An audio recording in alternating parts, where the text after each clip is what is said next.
Cashin. Here. Mrs. Lewis. Here. Mr. Traver. Here. Trainer. Here. And Mr. Wright. Present.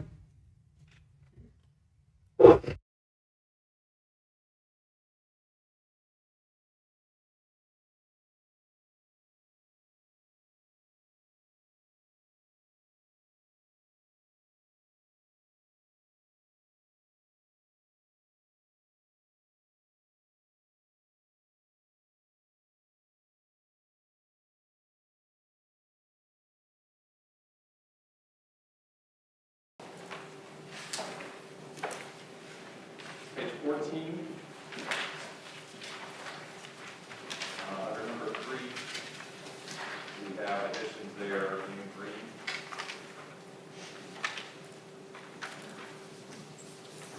And then in number 4 on that page, sale of property in Mitchell's, we are going to table that until next month. So we wait for a little bit of clarity on the survey there, but we'll just table that until next month. And on the co-curricular page in salmon, I guess, or orange, depending on your eyesight, under the LPDC members, we have an addition there. We have two of them, Andrew Larson. And then I also need you to add Kim Richards.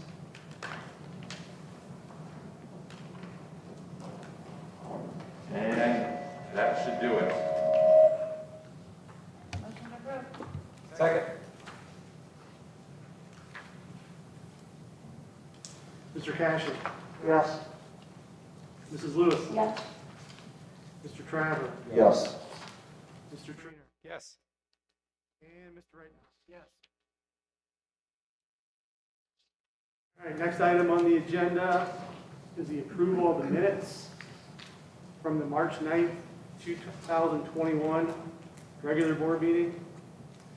Draft copy was sent out, and there haven't been any changes since. Motion. Second.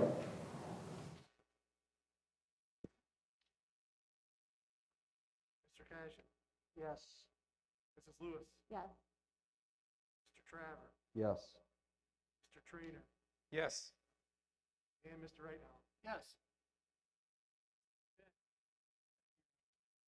All right, thanks for everybody for showing up, especially our students. See you guys. I would just ask that anybody has any comments to make tonight for the benefit of everyone in the room, but also those attending online, to step up to one of the microphones in both the aisleways to have your questions heard or your comments heard by everyone in attendance, both online and here. First thing we're going to do is some recognition. And we'd like to first recognize the floral design class and Tricia Schoen.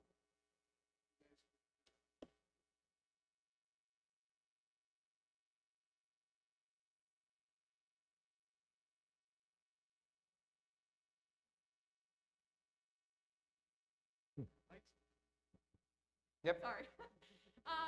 Okay, I'm Tricia Shane. I'm the ag teacher at the high school. A new class we had this year, and what's in front of you are just some of the examples that the students did today, is the class of floral design. And typically, a lot of people would not think of this as what you would say your traditional ag class would be. And this year I brought it on because I have classes like skilled trades, which teaches your welding and your construction. I have plant animal science, which teaches science-based things from a plant animal perspective. And I wanted to bring something in that's a little bit different from almost an art side of things in the world of agriculture. But on top of that, they learn business principles as well. And they learn things like botany and germination rates, because they're also helping with our greenhouse and those sorts of things as well. However, this is the art of floral design. So the girls learn everything from, this year we had 12 girls take the class. 10 are new FFA members and ag ed students this year that have never taken anything before. They just took their state contest today, actually. So the ones that are made in front of you were from the girls coming down during their study halls making it.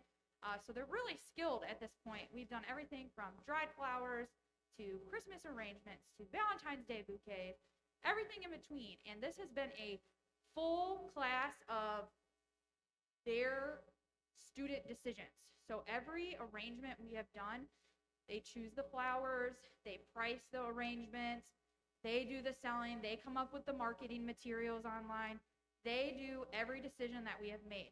This is the first year for the class, so I wanted to make it something that was truly student-led, besides the teaching that I needed to make them about the art side of things or the science side of growing the flowers. We really just wanted to show you guys some of the things we've done.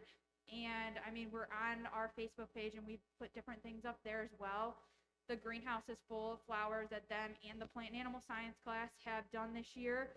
But we just wanted to say thank you, and we just really wanted to showcase it because I think we will have more students in this class next year. It's something different. No one in another school does anything like this in a high school perspective. They might do a floral arrangement, but nothing from a class perspective that's truly engaging students in the art and the business side of things, including then when you're taking in the botany, the horticulture that they're learning. So we're really combining everything for them. So we really just wanted to kind of show you a little bit of what we could do, and that's what the girls made for you. Unfortunately, between volleyball and track and softball and other things, none of them, and surgery, someone just came back from surgery, they couldn't be here. So, but they just wanted to say, hey, this is what we can do. And for the greenhouse, if you pick up any of the plants at the greenhouse sale, you'll see some of the things they got to grow and do. And they're really just looking for the rest of the year. And I think it's a great, successful class. The first year, any of the teachers, I think, that are here have probably gotten a floral arrangement or two from the group. And I think they just really enjoy it. So we just wanted to share it with you. Thank you. Oh, sorry. I got the pleasure of being invited to the banquet the other night for the FA, and just on behalf of the board, that if you weren't there, I was so impressed by your students, that the banquet was student-led. They're some of the best speakers I've seen in quite some time.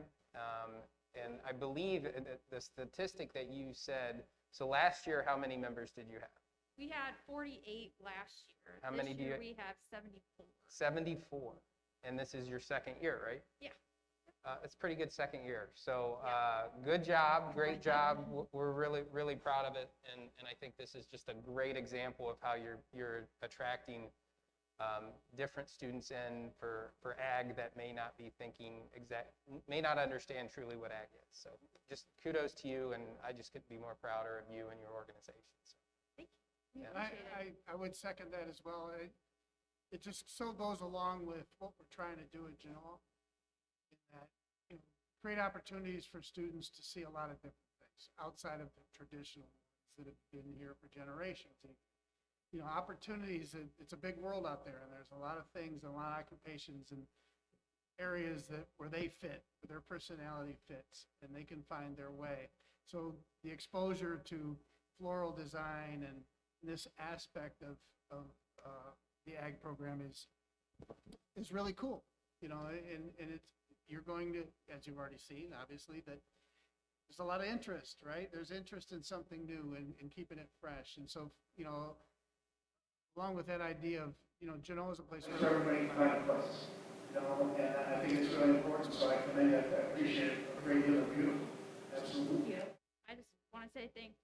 The administration and the office staff have been a big help in the promotion of this class and just my classes in general, trying to expose everybody. They've been a big part of it. So the staff at Genoa, too, has really tried to expose everything that ag ed can offer, no matter what class it is. So it's been a Genoa effort in growing the program. So Yeah, I'm thankful I've been here. It's outside the box a little bit for Yeah. the traditional ag thought, right? And I appreciate that. I think we should do that across the board. Everything. There's a lot of things people can do. A lot of things kids can find interesting and be exposed to, whether they pursue a career or a future in that or not, they've learned something really new and outside of what the expectation might be.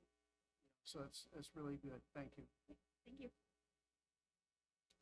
All right, we have another recognition of a group here led by Maria Malushnik and our state champion cheerleading team. Maria.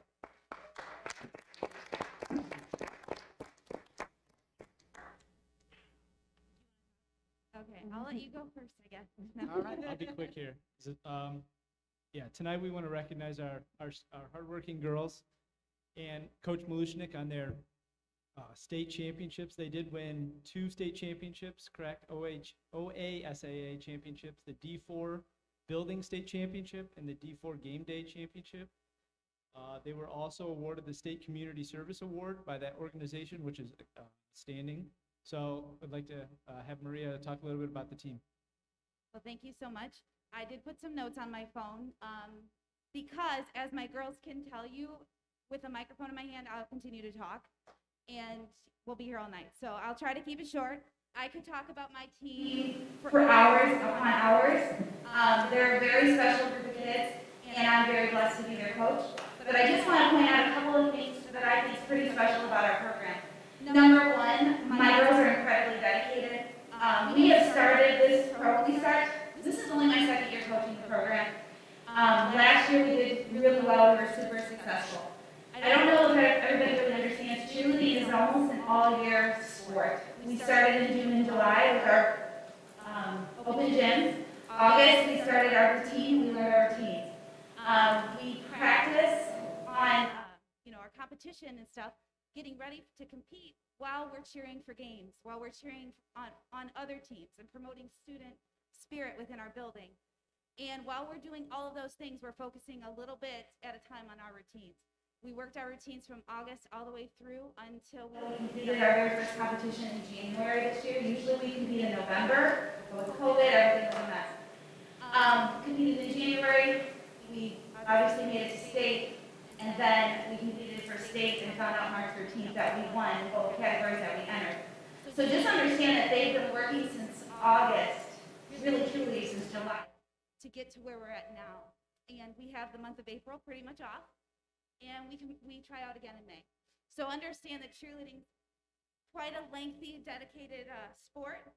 They are doing so many things while focusing on their own sport part of it, promoting, supporting all the other teams and efforts that go on at our high school. Also, I want to point out that my team that competed was 30 girls. I have 40 girls on the sidelines at football games. I've always said, if you want to cheer on the Comets on the sideline, I'll give you a uniform and I'll teach you how to do it. It's fun and we have a great time. When it comes to competing, it's a lot of work. 30 girls were ready to put in that hard work, and I just have to point out, they were extremely dedicated, not only at practice, but in the classroom. Our average GPA for my team of 30 kids who competed was a 3.46. That's an incredible GPA average for a 30-kid team. They make me so proud. I promise I'm almost done. This is really important too. As I said, last year was my first year as the coach of the program for a really long time. We competed last year. We made it to state last year. We got second place. We got state runner-up last year in one category. We only entered in one category. We got second place by 1 point. This year, I had to put these on my phone so I could remember this. And last year we lost by 1 point. We got second place by 1 point. There were 6 teams in our division. It was a 25-point spread from 6th place to 1st. We were down by 1. This year, our game day routine, this is our very first time we competed it. They beat second place by 24.5 points. Oh. Incredible.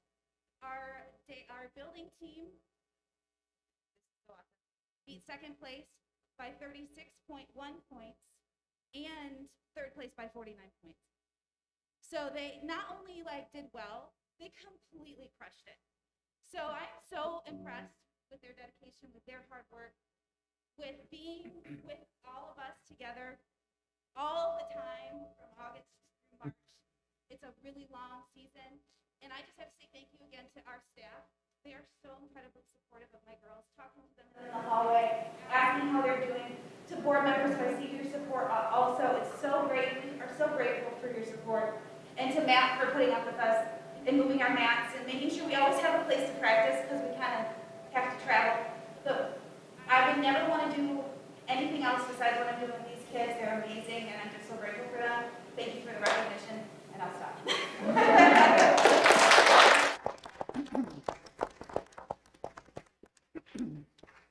Well, Maria, I'll be the first to admit, I don't know anything about cheerleading. I don't, and it's not my thing. I appreciate it. I love it because the kids love it, because they love it. And that kind of excellence doesn't just happen.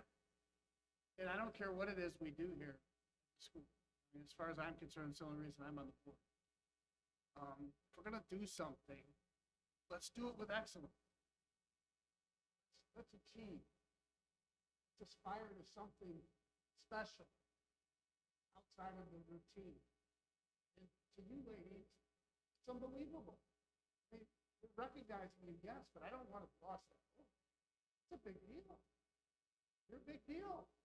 Big up, big up, you're a big deal. Big up.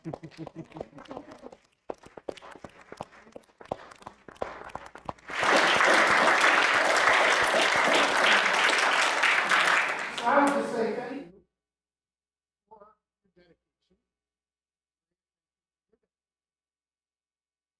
It doesn't matter what it is you found your thing, you love cheerleading. You couldn't achieve what you couldn't. You didn't love one another, you didn't care about them. I don't care whether it's our band or our ag program or our cheerleading or our baseball team or our track team or our choir. Whatever we do, we're trying to find a place where kids can fit. And if they can achieve one success that builds the self-esteem and the confidence to do whatever it is, that's why it's important. So that's why we recognize you. Thank you for setting your example. Thank you for showing us all how to be excellent.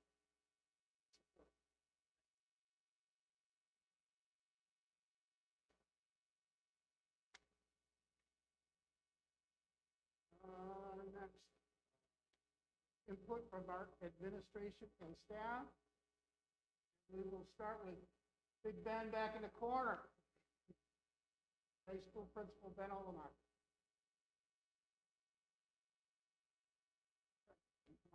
Yeah, everybody else can move towards the microphone.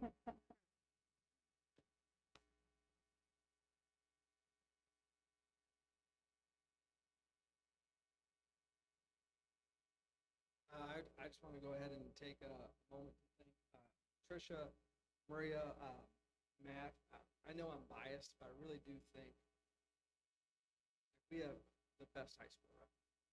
And I'm not saying that because I walk in here. It's just the truth.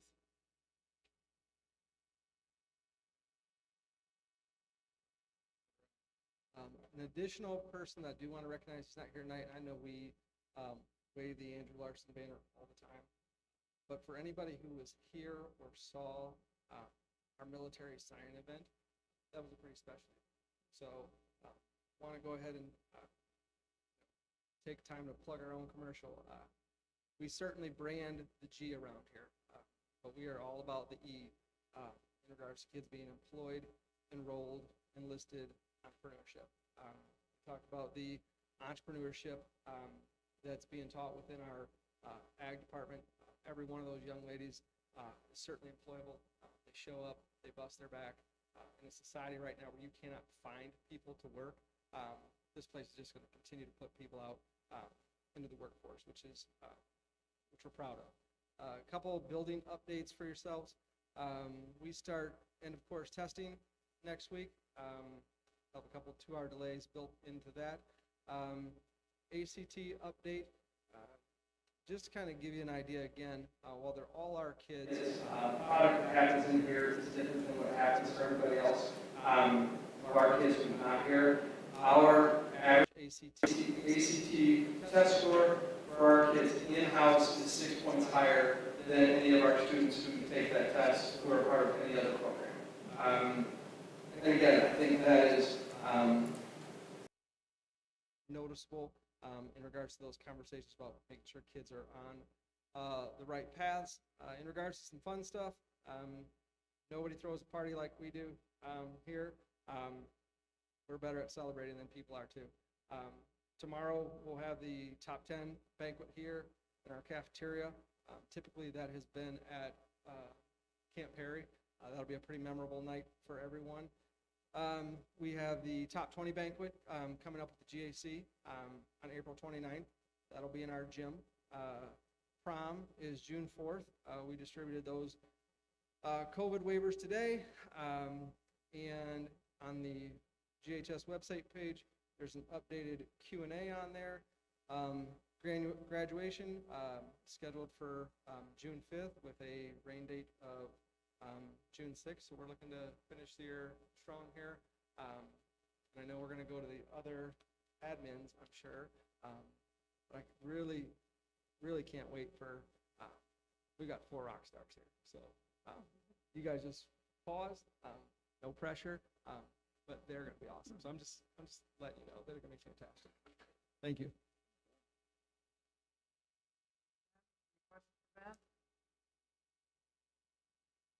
All right, we'll move on to our middle school principal, Mr. Kevin Zadifias, report. Good evening. Just a few things from middle school. We're in the midst of testing. Our 7th grade language arts tested last week, and they're finished with language arts, and our 6th and 8th graders started today, so we'll finish this week with language arts in our building. We're looking for preparations for next year, getting things ready for scheduling, so that will take place the next few weeks once we get through testing. And for our students, we normally have an honors night, but due to the pandemic, we're going to do a little different this year. We're just going to have an assembly by grade level. Still allow those students to be honored, but in front of their peers. Unfortunately, with not being able to have parents, won't be quite the same, but we still want to recognize those students in front of their peers. So that's it for the middle school. I'll cede my time to the lady and gentleman from the elementary. All right, Yolanda. Hello. I'm going to make this short. Our first round of testing was completed this past week. We did ELA testing with our 3rd, 4th, and 5th graders, and I would say it was pretty successful. Even with a couple of quarantines in there, we have 3 makeups that we're working on this week. This week as well, we have Student Council recognizing all of our elementary staff. So once that's completed, we would like to bring our elementary Student Council in because they are doing a phenomenal job at making sure they are recognizing every staff member we have in the elementary building for the hard work and dedication that they have. And it's so great to see today we had VIP members wearing their badges around the school. And every student who passed them, we're giving them a bow or a thank you or a air high five. So it's really neat to see. To continue on with that, in a couple of weeks, it is Teacher and Nurse Appreciation Week. So we'll continue the appreciation in a couple of weeks at our building and I'm sure throughout the district. And lastly, kindergarten screening letters will be going out this week. If anybody is asking, we're just waiting for all of our online enrollment to be completed. And if anyone hasn't signed up yet and their child is of age, we are still taking those appointments so they can call the elementary office. And that's all. Cody, you got anything? Good? All right. So Matt Routson, you got anything, updates on conference, athletics, and all things sports at Genoa?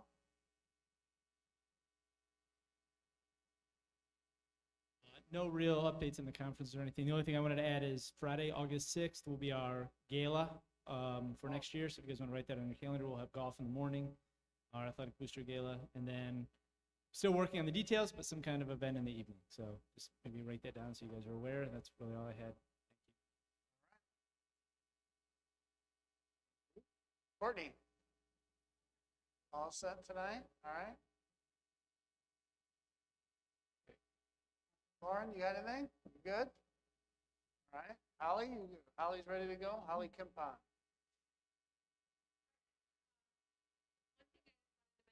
I wanted to spotlight a couple of our staff. Most people don't know that teachers are constantly working towards grants to offset the cost to the district and the community. Every year we work on Kiwanis grants and things like that. Last year through First Book, we were able to bring 5,000 books into our district for our students. This year, I'm happy to say that Bethany Foose from the elementary, Amanda Fox from the high school, and Christine Danoff were able to secure a grant from NASA for $10,000 to bring that into our district to help further our purpose with STEM education. So we would love to see some of our tech transition into more of STEM ed. And specifically, I'm hopeful that we can bring that a position into the high school, middle school level to not only service everybody, but specifically our gifted students too that need a little bit more, with their education as well. So I just wanted to let everybody know, public-wise, that might not, know that we're always working. We're always trying to bring things into our classroom to benefit our students that doesn't necessarily have an impact on our finances. So that's it. Congratulations. You guys are amazing and super, super proud of you guys. Thank you, Holly. That's exciting development, right? Again, going with the theme. Wow. Exciting. Well, I just believe that none of that stuff happens if you aren't already really good and you don't get those opportunities, if you're not already really doing a lot of right things. People recognize that and dollars follow. So exciting stuff for sure. All right. Okay, we're Mr. gonna- Rightower, I'm sorry. Yes. Holly kind of, unbeknownst to me, kind of stole the thunder here. I was going to have Christine stand up and explain a little bit about the grant, just so that's okay. No, that's fine. I'm glad you covered it all.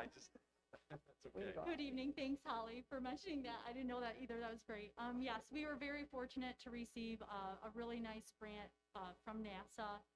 With that grant, not only are we going to be able to bring STEM-related and integrated curriculum to our K-12 students, we're also going to be able to get some equipment with that. Some of the supplies we're getting, of course, are consumables because the students are going to be doing the engineering design process.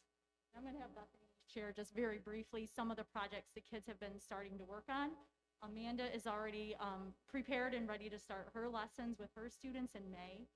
But some of the extra things besides the consumables that we're going to get with that is we are purchasing some Oculus Quest virtual reality headsets so that our students can be, integrating and utilizing the VR in order to check out body parts and go into anatomy and take a look at the space and solar system and all kinds of different things that they might not have the experience ever to do. And then also with that, we're able to get some additional iPads with it, tele drones, so students can see how science and engineering are with flight. So there's all kinds of different things that we're going to do with that, and we're hoping that we can continue this and continue to support this for our students so that way they have these opportunities. So I'm going to let Bethany just show a couple of the projects the kids have been doing, and then we'll share, of course, pictures and things later on once the students get a little bit more involved in it. Thank you.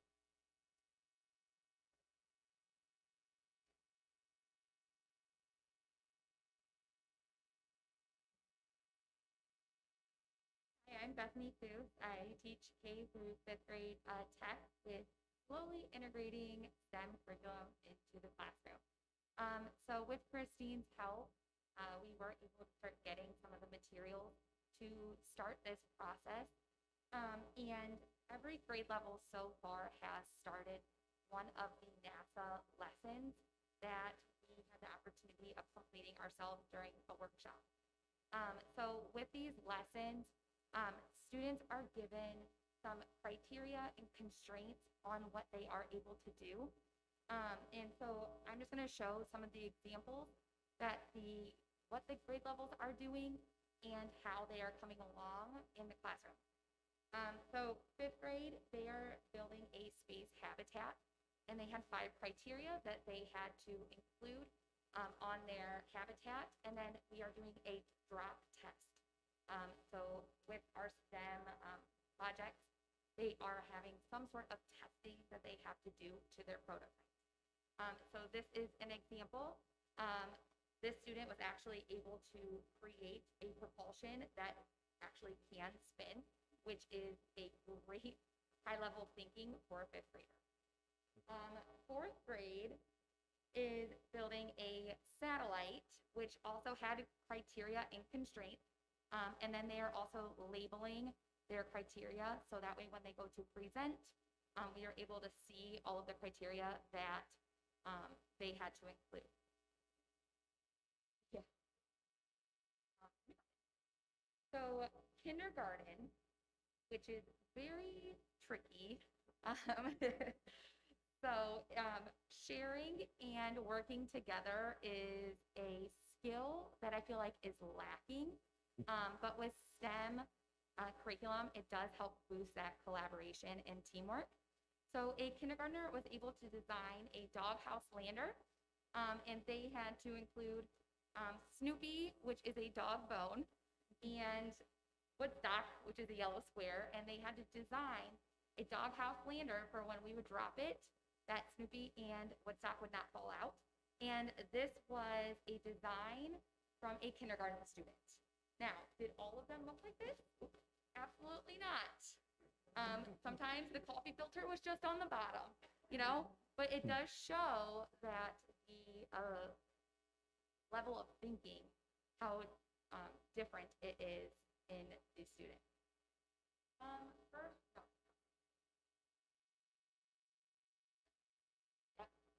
Second grade was doing parachute challenges. They had to design a parachute, and they had to test different payloads to see if they could get their passenger, which was a lovely Easter egg, to fall and land safely. And then first grade, this was probably way more challenging than I anticipated it being, but they had to design a rocket launch pad using selected materials that I told them that they could use. And then their rocket was a cup, and they had to see if they could design a launch pad that would also hold a payload. This was one of the prototypes that a first grade team was able to do. Were all of them like this? But it is a learning experience for them and for me. But I am just happy to have this opportunity and to continue growing the STEM curriculum, hopefully into K-12. Thank you. Wow. Awesome.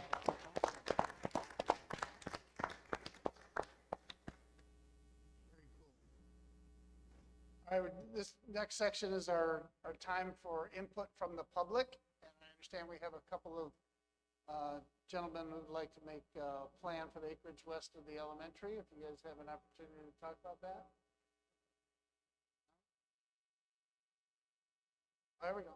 Gentlemen and lady. And lady. And lady. I would like to take a moment to introduce 4 students to you. And I believe Mr. Ferguson may have explained a little bit in broader terms in regards to some hopes that they have for a proposal of land currently west of the elementary there. With us tonight, to your right, we have Brandon Hudson and Ben Ford. And then here with me, we have Evan Haft and Sarah Parton. They've got some great ideas that they want to share with you for your future consideration. Thank you. Hello, I'm Brandon Hudson. I'd like to get things started with our project proposal. It is to bring balance back to the ecosystem around the field by planting native species. The field we're talking about is the large one behind the elementary school. A little background information on our project. Project. We started this at the beginning of the school year. There was about 120 projects. We made it into the top 18 at the state. Unfortunately, did not get in the top 10, but due to the sheer size of our project, we got honorable mention, and we are going to get a amount of money, hopefully. So there is a huge opportunity that presents itself here between the learning opportunity with the elementary students and all the field trips we can do. And, well, I've been running cross country for 3 years. Sarah's been running for 3 years, and Evan and Ben play soccer, and they do workouts back there. It's not very visually appealing, but our goal is to change that, along with the education purposes. So we just want to really change the landscape back there into something that we can continue on for years to come. And we really think this is just an important thing that we need to emphasize with our future students. How does this benefit the environment? So right there, you can see the invasion curve. The longer the problem goes on, the more money it's going to take, and it'll really get bad back there. So right now, we are in the early stages of the invasion curve. After this slide, there's going to be a couple pictures of Japanese honeysuckle, which is a little green plant on the ground that has white and pink buds. Those are really bad. Those are covering up the creek back there, along with a lot of dead ash trees. To stop this, we're hoping to, like, less time that it's out, the more, or the less money we have to spend. Also, this is a direct impact to Lake Erie.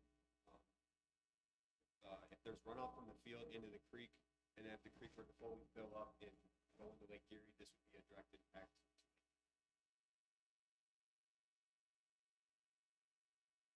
So here we have a couple pictures that we took today back by the field.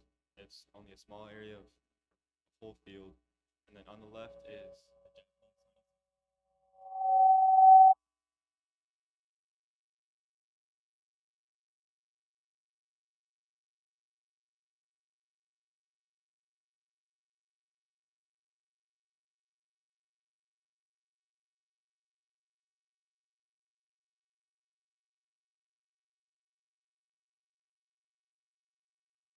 They get under the bark and then just eat away at the tree and kill them. These are more pictures of around the field. And on the left, it's the honeysuckle still, but they are starting to grow and bloom, stealing the light from all the other plants around it. So here is a detailed layout and timeline for our project. If we get this approved, starting very soon, we would like to start obtaining the seeds that we need to start planting this. We have 3 different types of mixtures that we're looking into. We want to get a grass seed sort of as a foundation to lay for that field. And then we have 2 other mixtures that we'd like to do. The fall mixture brings in pollinators like your bees, birds, butterflies, things like that. And then another mixture that we're looking into is a prairie grass mixture. And we were planning to plant this on lower areas that tend to get flooded more often. Those require less maintenance. In May is when we would begin to start planting the seeds. This would require the field to be tilled back there, so that way we can get the most amount of seed to dirt contact as possible. That way we can ensure the success of these seeds. And with that, after talking with Ms. Shane, she told us that there were plenty of volunteers that would be happy to till that field for us. Even within our own chapter, I'm sure there are people that are willing to do that. We would use a spreader that Evan's dad has to help plant the seeds. And in the summer and after that, it would just be the maintenance of the field, like monitoring the growth, making sure everything is going the way that we intended it to. So I'll let Ben talk about this a little bit. So what we get is the topography map of the field. So with the wild prairie grass, as you can see with the arrow, that is the lowest point just about of the field, and to the bottom right of it is the lowest point. So right around there, we're not looking to plant our flowers, but the wild prairie grass, because with the flowers, if we go in there and we plant and then it rains, the seeds will just completely get washed out, go right back into the creek, and there's no really point of planting them. But with the prairie grass, they're a sturdier seed. They'll sit in the ground. And then not only that, they'll be a less maintenanceable, I guess you could say, plant that we would only have to cut once a year, which really isn't that hard. And the grass will always stay there no matter rain, sun, it will always be there. Okay, so another big question with this project is the cost of it. Our total budget right now, we're looking at only about $3,800. And a large part of that is because of the seed mixtures. That is a huge area of land back there, and to get enough seeds to cover that takes up a big part of our budget. The good thing though is from this project that we've entered into, after talking with our mentor, her name is Gwen, she has told us that we will most likely receive a $1,000 grant to put towards our budget. And we're also looking into grants from the Ottawa County Soil and Water. And we, about 2 weeks ago, we met with this guy. His name is Joe Unick. He works at Pheasants Forever, and he's kind of our expert on this. He's been telling us what we should plant, and he has told us about so many grant opportunities that we have. Like, there are going to be organizations just trying to throw money at us to get this project going. Pretty much our entire budget can be covered with grants that we can apply for, to cover seeds. We're looking into getting a bench or picnic table put in back there, and as long as it's 50% recyclable material, the Ottawa, Seneca, and Sandusky Green Recycling Scene will pay for that in full. So basically, this will be no cost to the district, and if whatever reason we can't find a grant to apply for, our FFA chapter has enough money to cover whatever we can't find in grants. So for this field, we would like to involve the elementary and middle school students so they can do like small field trips or science classes and just get back there and learn about the stuff we've done for the field and stuff we can do. And other things we can do for the field is build birdhouses and bee boxes, and then our school will build that, so that's no cost. And then for the bee boxes, we can use honeybees, which don't sting at all, and they produce honey, and then we can use the honey to make a profit from with fundraisers or just other types of sales. The future for our field, one thing we really want to emphasize is keeping it low maintenance as possible for our future FFA classes. So obviously we're just kind of kicking this off, and we really just want this to be as low maintenance as possible. So it's not becoming other people's problem, but rather a fun opportunity for other classes to. The possible learning opportunities, as Sarah and Evan said a little bit, almost anything that you make educational, you can find a grant for it and they would pay for you.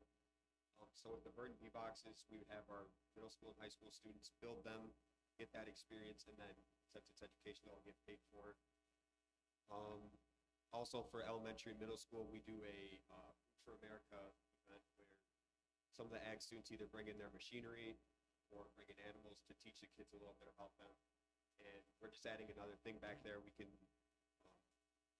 mow trails and stuff for the kids to walk around, have informational signs, have these kids get an early, I guess you could say, picture of what the ag program is like and how good the program really is. And then what we are also looking for with a lot of the seeds that we're planting, they're perennials, so they're one and done really. You plant them, they grow, they die, they come right back. We're just trying to make it as easy as possible and let everybody be educated. So I think that's all we have. What questions do you guys have for us? Questions or comments?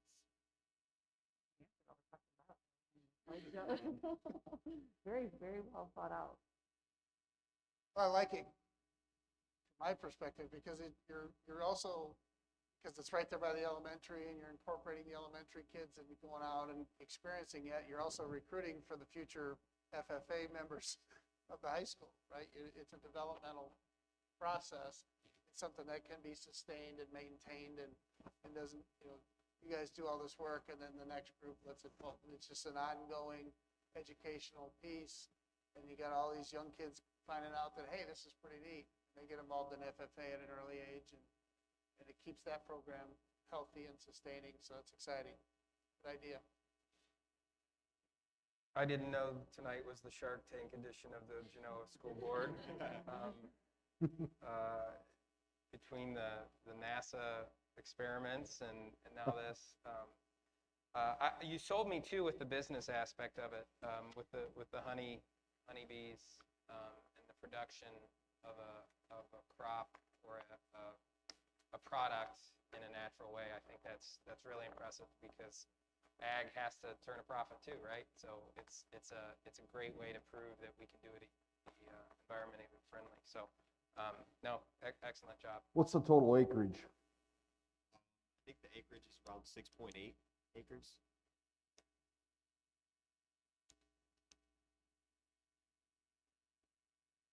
What support, if any, do you need from us? None right now.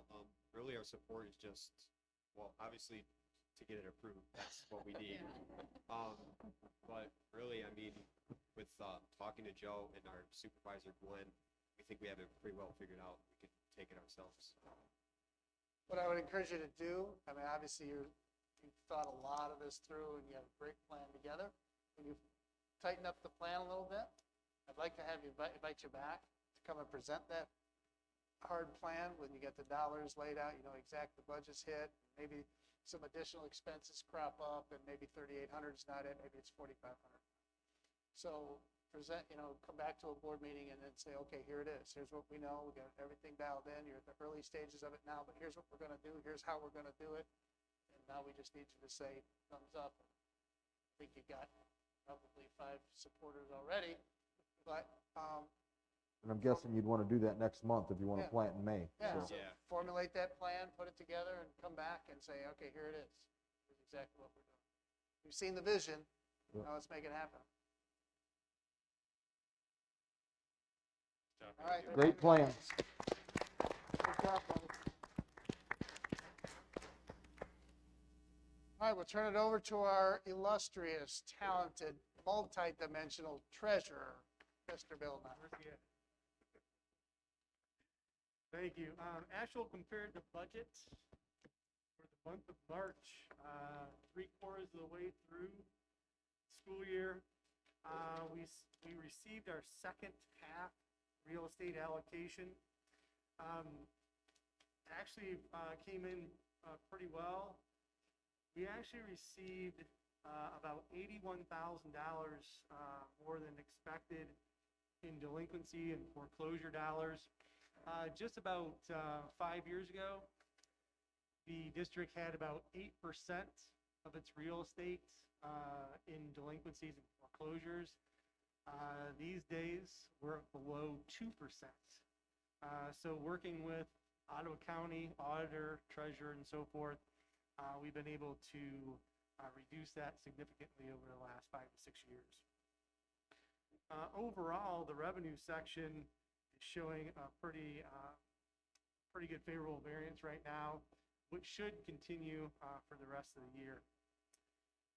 In the expenditure section, really nothing to talk about for the month. Everything else, every line item basically came close to budget. Year to date, though, looking at the purchase services line, at this point, it's a pretty robust favorable variance, but that will come back closer to budget as we move closer to the end of the year. We have a couple of items, PLP charges, and also some excess costs that will be coming down the pike that have not hit our line item yet. With that said, we are about $600 and some odd thousand above budget. However, we are still trending with deficit spending by the end of the year. At this point, a little over $150,000 of deficit spending is predicted at this point going forward for fiscal year 20. Any questions, comments, or concerns about the month of March or for fiscal year 21? Okay. I have 4 items for you to consider approval of this evening. The first is our annual Northpoint ESC shared cost contract for fiscal year 22. We've used Northpoint ESC for multiple services over the years, and fiscal year 22 will be another one of those years. The only changes between fiscal year 21 and fiscal year 22, due to special ed preschool numbers, a third preschool unit is proposed to be added. That will have an additional cost. However, our itinerant preschool expenditures should drop. So there will be an increase in one, a savings in another. And also, we're working, as I talked previously, and I believe last month, we're looking at the possibility of another shared service with Woodmore. That's in process as we speak. And likely it's going to happen, but I don't want to give any true details to you yet until that happens. But I feel pretty confident that it's going to happen. And hopefully within the next month or so, I can bring that to you and give you the details for it. Any questions about the Northpoint ESC contract for fiscal year '22? Motion to approve. Well, not for 22. I would like to discuss at some point, it doesn't need to be this board meeting, but just, is there a reason we don't, why do we use Northpoint for the preschool? Is it something we can't do on our own? Just really quickly before, I think the year before I got here, the district attempted to do that or did it, and it just, Phil could probably tell you better than I can, but it just wasn't worth the. Yeah, it was probably, it was one of the programs that I probably sat through as many meetings as I can remember. I mean, we really went through with a fine-tooth comb, and theory met reality. And we had it for the year, and it just did not work out as we had hoped. We didn't have, I don't believe we had thought things, I mean, we looked at things, thought we thought things through. Things just didn't work out the way we thought. So we went back to the Northpoint ESC at that point. Don't get me wrong, it could be looked at again. We would be wiser this time on a few of the items. Try to figure it out. It would take more personnel. The last time we thought we had things covered, and we really didn't, personnel-wise. So there would be a cost factor to look at, certainly, if we would want to do that again. Well, I might dig in at a different time, but Okay. yeah, thank you. Yep. I think So I Ron- have a motion by Mr. Reitnauer, Second. second by Mr. Traver. Mr. Cashin. Yes. Mrs. Lewis. Yes. Mr. Traver. Yes. Mr. Trainer. Yes. And Mr. Reitnauer. Yes. Okay, the next two items kind of go hand in hand.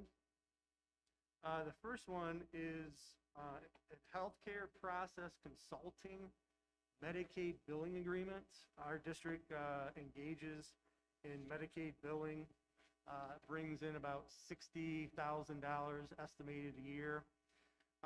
We use healthcare process consulting for consulting with the program. Medicaid billing can be tricky at times, and myself, along with Lauren Shainwald, that takes care of a lot of the billing issues, work with this company pretty diligently. And we're going to go ahead in fiscal year '22 with our Medicaid billing program, and we'd like to have another year of consulting with HPC. So I'm asking for the board to approve a one-year service agreement for fiscal year '22 with HPC. Motion to approve. Second. Mr. Cashin. Yes. Mrs. Lewis. Yes. Mr. Traver. Yes. Mr. Trainer. Yes. And Mr. Reitnauer. Yes. All right, the next item is also Medicaid billing related.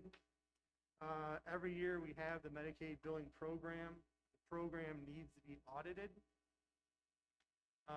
Julian Group have completed the audits since its inception. I believe we started Medicaid billing in 2015. I would like to engage Julian Group once again for the 2021 and the 2022 years.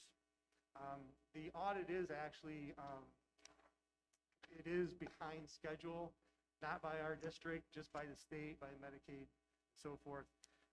If we would approve 2 years with Julian Grube, that would bring us up consistently with where we're at with the program and also with HPC.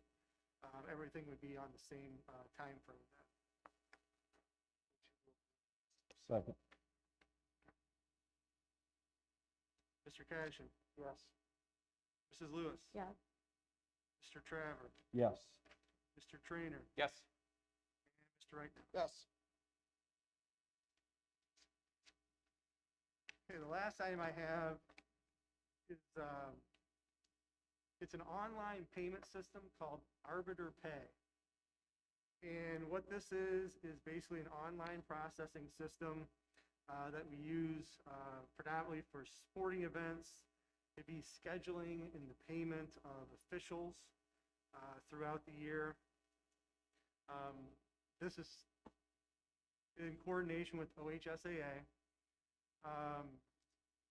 Whereas Matt Routson can put his officials in the system electronically, makes it a lot easier to secure officials and so forth. If an official cannot do it, it's easier to get a new official and so forth and so on. Right now, it's probably a 50-50 split with districts using Arbiter Pay or not using Arbiter Pay, but it will provide some nice consistency to our athletic department should we put this online processing system in place. We've talked about it. It's been around for 5 or 6 years. We just haven't pulled the trigger on it. So anything below $75 is $2 every time you cut a check? Every time you Which cut a is check, yeah, 90% $2 of per the time. transaction. I did talk to Clyde. Clyde uses Arbiter Pay. Their treasurer said they use or spend about $600 to $800 annually on this. This would take care of 1099s for the officials and so forth. Official scheduling and so forth. Particularly this time of the year in the spring when you have weather such as today's track meet being canceled and officials need to be reassigned and new officials, if things get rescheduled, the time and effort for the AD and the other people involved in hosting an event is well worth it, in my opinion. There's some significant savings in the time and the management piece of this that makes a lot of sense to me. Any other? Approve. I'm sorry? Second. When will we start it? When we start using it? As soon as I can get it set up. Okay. There's What are we some, doing now? Handwriting checks and providing? Yeah, we're Yeah. handwriting checks and reconciling, and there's voids all over. And Okay. everything like that. So, yeah, as soon as I can get with Arbiter Pay, there's I thought we were using it there's a already. few things I need to do. Gotcha. So it won't be tomorrow, but it'll be soon enough. So, Mr. Cashin? Yes. Mrs. Lewis? Yes. Mr. Travers? Yes. Mr. Trainer? Yes. And Mr. Reitnauer? Yes. That's all I have. All right, thank you, Bill, for being excellent as always. Mr. Ferguson, take us through. Yes, sir. Page 9. To approve all resignations as listed there.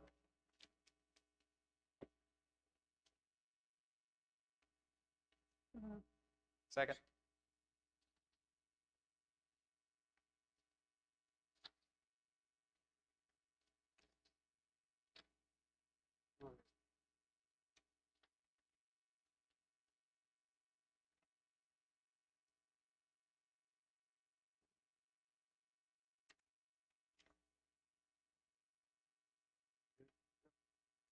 Mr. Cashin? Yes. Mrs. Lewis? Yes. Mr. Travers? Yes. Mr. Trainer? Yes. And Mr. Reitnauer? Yes. Page 10 there, need the board to approve. Tonight, can we take those all at once here? Yes. Need the board to approve employment of the following supported personnel. And some of those lists are on your handouts. So moved. Second. Mr. Cashin? Yes. Mrs. Lewis? Yes. Mr. Traver? Yes. Mr. Trainer? Yes. And Mr. Right Now? Yes. On page 11,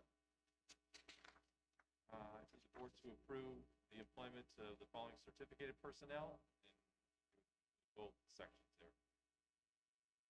Motion to approve? Second.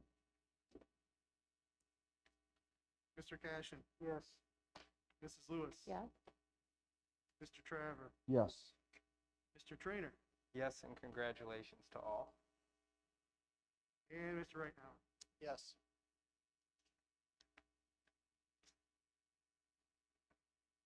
Okay,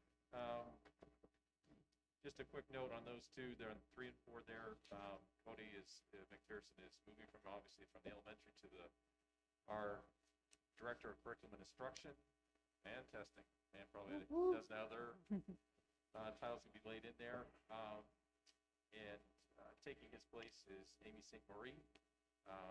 We're just really excited about these moves. And I think it's going to benefit the district greatly in the long run here. We're going to be better, continue to get better along the lines in all these areas. So, Get Courtney back in the classroom. Yeah. Thank you, Courtney, for all your hard work. Cody, you have to tell the twins. I'm not telling. You're done. You were in trouble. All right, number 12, page 12. I need the board to approve those trips there, professional meetings and field trips there. It's a nice thing this year that we can get back to some field trips.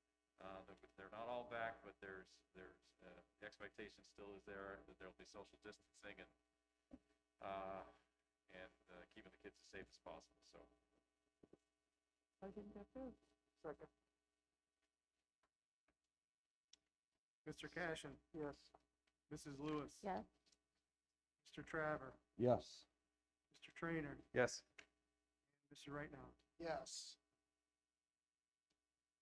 On page 14.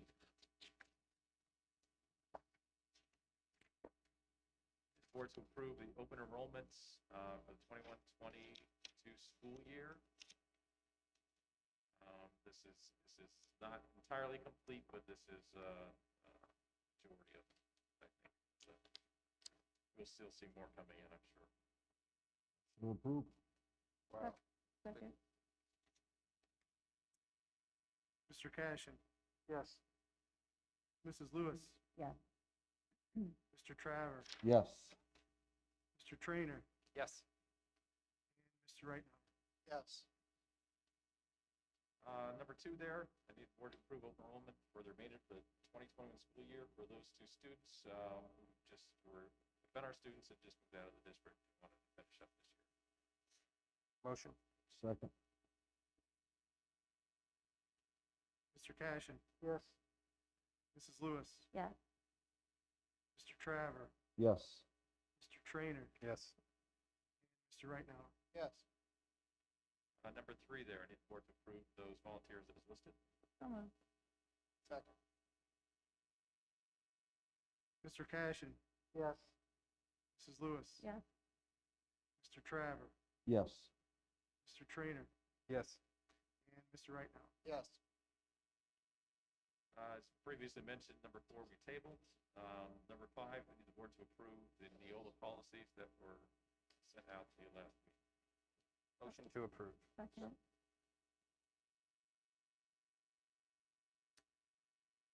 Mr. Cashin? Yes. Mrs. Lewis? Yes. Mr. Traver? Yes. Mr. Trainer? Yes. And Mr. Right Now? Yes.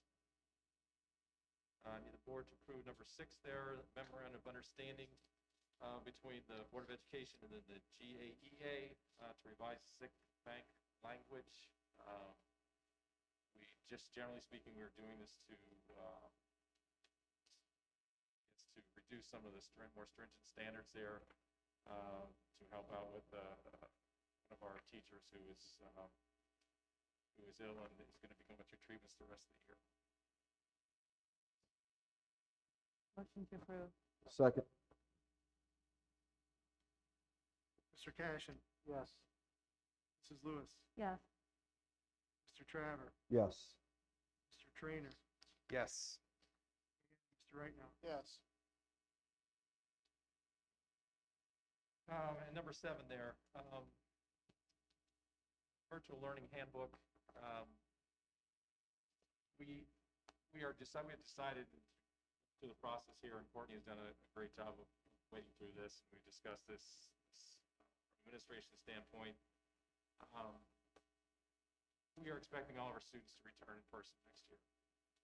Now, we are maintaining we're going to be entering into a contract with a company called Edges here, which we've used in the past, to be available for credit recovery if need be.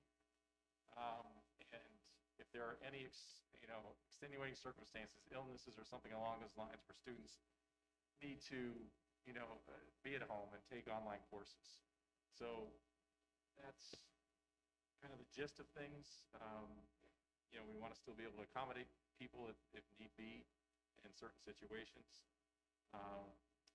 So that's why we've entered into this, we will enter into this agreement with Edges here. Savings, on a per student basis would be a lot better than school's PLP that we use this year. And I think it's just going to benefit the kids that do need it. So this would be more of an exception than, so it was a primary option this year. So It's a primary option this year. Next year, it will be yeah. So the expectation next year is our students will be in class full, but if there's a circumstance that would require it, we have an option to go to where they could do it all online and still remain a student at Genoa, correct? Correct.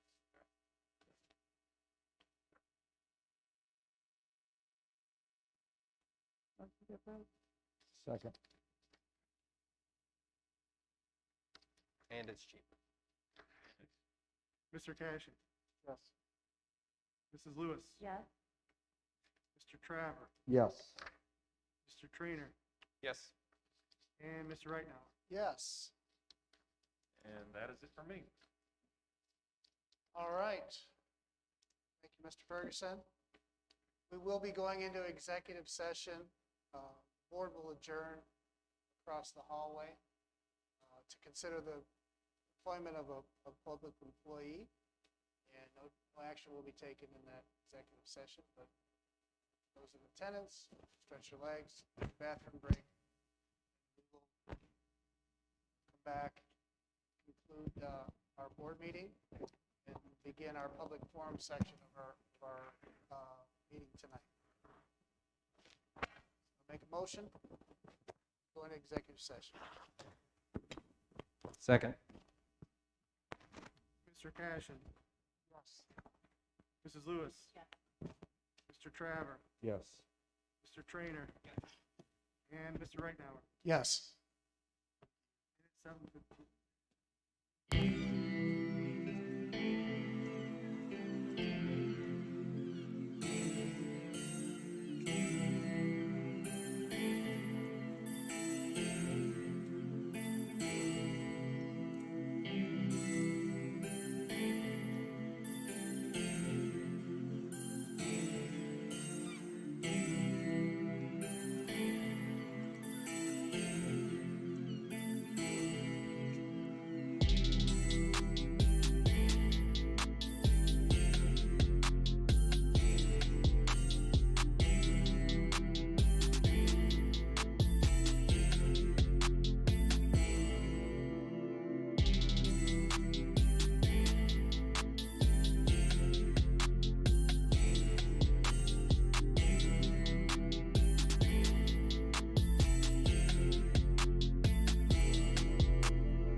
I don't think we have to vote, we're just back. Yeah, in. there's nothing, Yeah, all you really okay. need to do is, if there's any comments, other than that, you can Yeah. adjourn. Any comments from the Motion to board meeting adjourn. before the?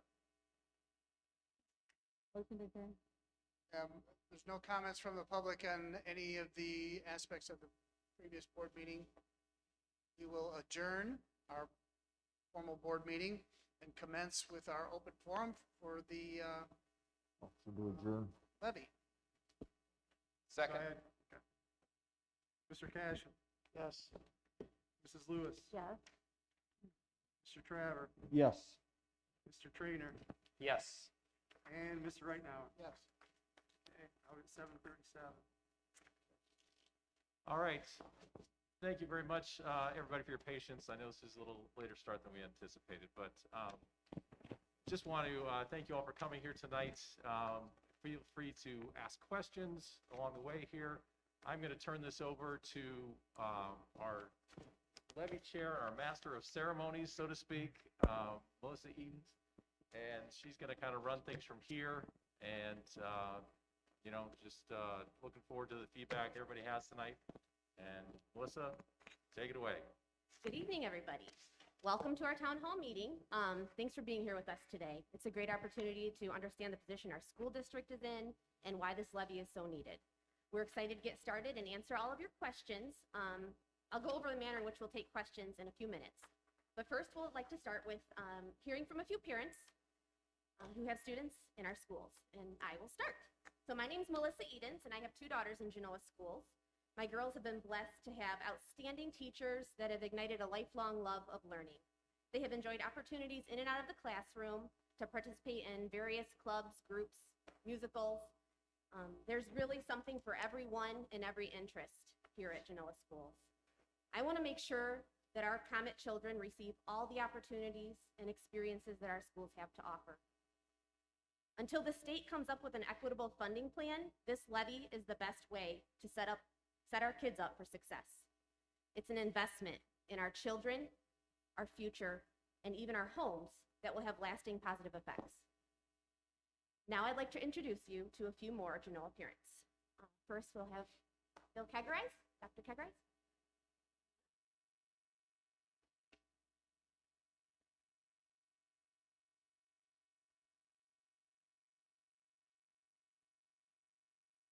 Thank you. I'm Bill Kegarise from Genoa Family Eye Care. I'm a small business owner in Genoa, and I guess as a business owner, I kind of question why I'm up here, because I was always taught not to talk religion or politics, and I think this goes under politics, and right now politics is kind of an ugly game right now. But I can relate to a little bit about what the school board goes through. I work with Medicare and Medicaid on a daily basis, and they're always asking us to do a little bit more, and they dictate your fees, and they give us a little bit less. And every year, why don't we do this, document more, do some more things, and we'll pay you a little bit less. And I think that's what this board is kind of up against. And as a business, we have to decide, how are we going to offset doing more for less? They're not really making a product. It's not like they can ramp up production or do anything better. They can cut some costs, and I think they've done that. But we face the same thing as a business. For me, I can go in early, we can see more people, but it's difficult from a business standpoint. As a father of 4, I think I need to be here. I have 4 Comet daughters who really love their school. I love this school. I love this community. And as a citizen of this community in this school district, I think I really need to be here too. I think I'm what you could call a transplant. I wasn't born here. You can't connect me to 6 of these families that seem to be related to everybody. You can count on one hand. But I've lived here for about 40 years. My childhood home, my early home, and my current home within about half a mile of each other. So, I've been here, and it's a great community. My father back in 1979, when my grandmother passed away, she had built that house in 1958 in Curtis. And my dad said, someday that's where we'll live. That's where we'll live. And so when I was a kid, I always loved seeing my grandma's house, going there. Curtis was a big deal. So when I was in 5th grade, 10 years old, we moved from Toledo Public Schools to the Oregon school system, and everything was better. My dad was a realtor, and he said, your school is your community. And when your school system fails, your community is going to follow in many ways. So he kind of ingrained that in me.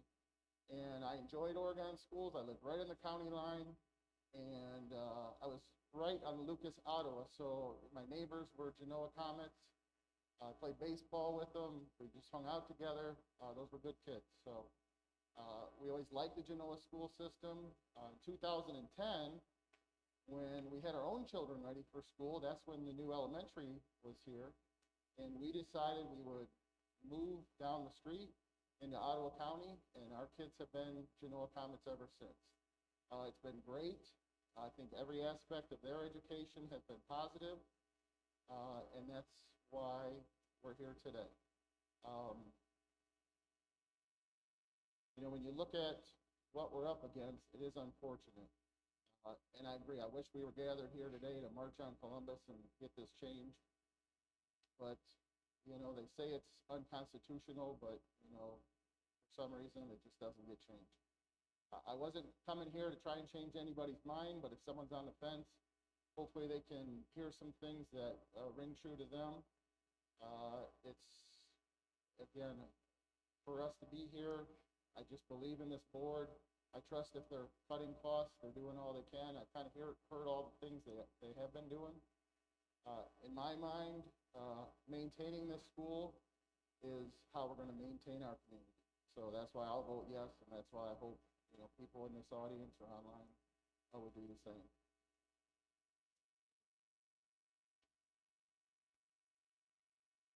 Thank you, Bill. Next, we'll have Julie Sprague.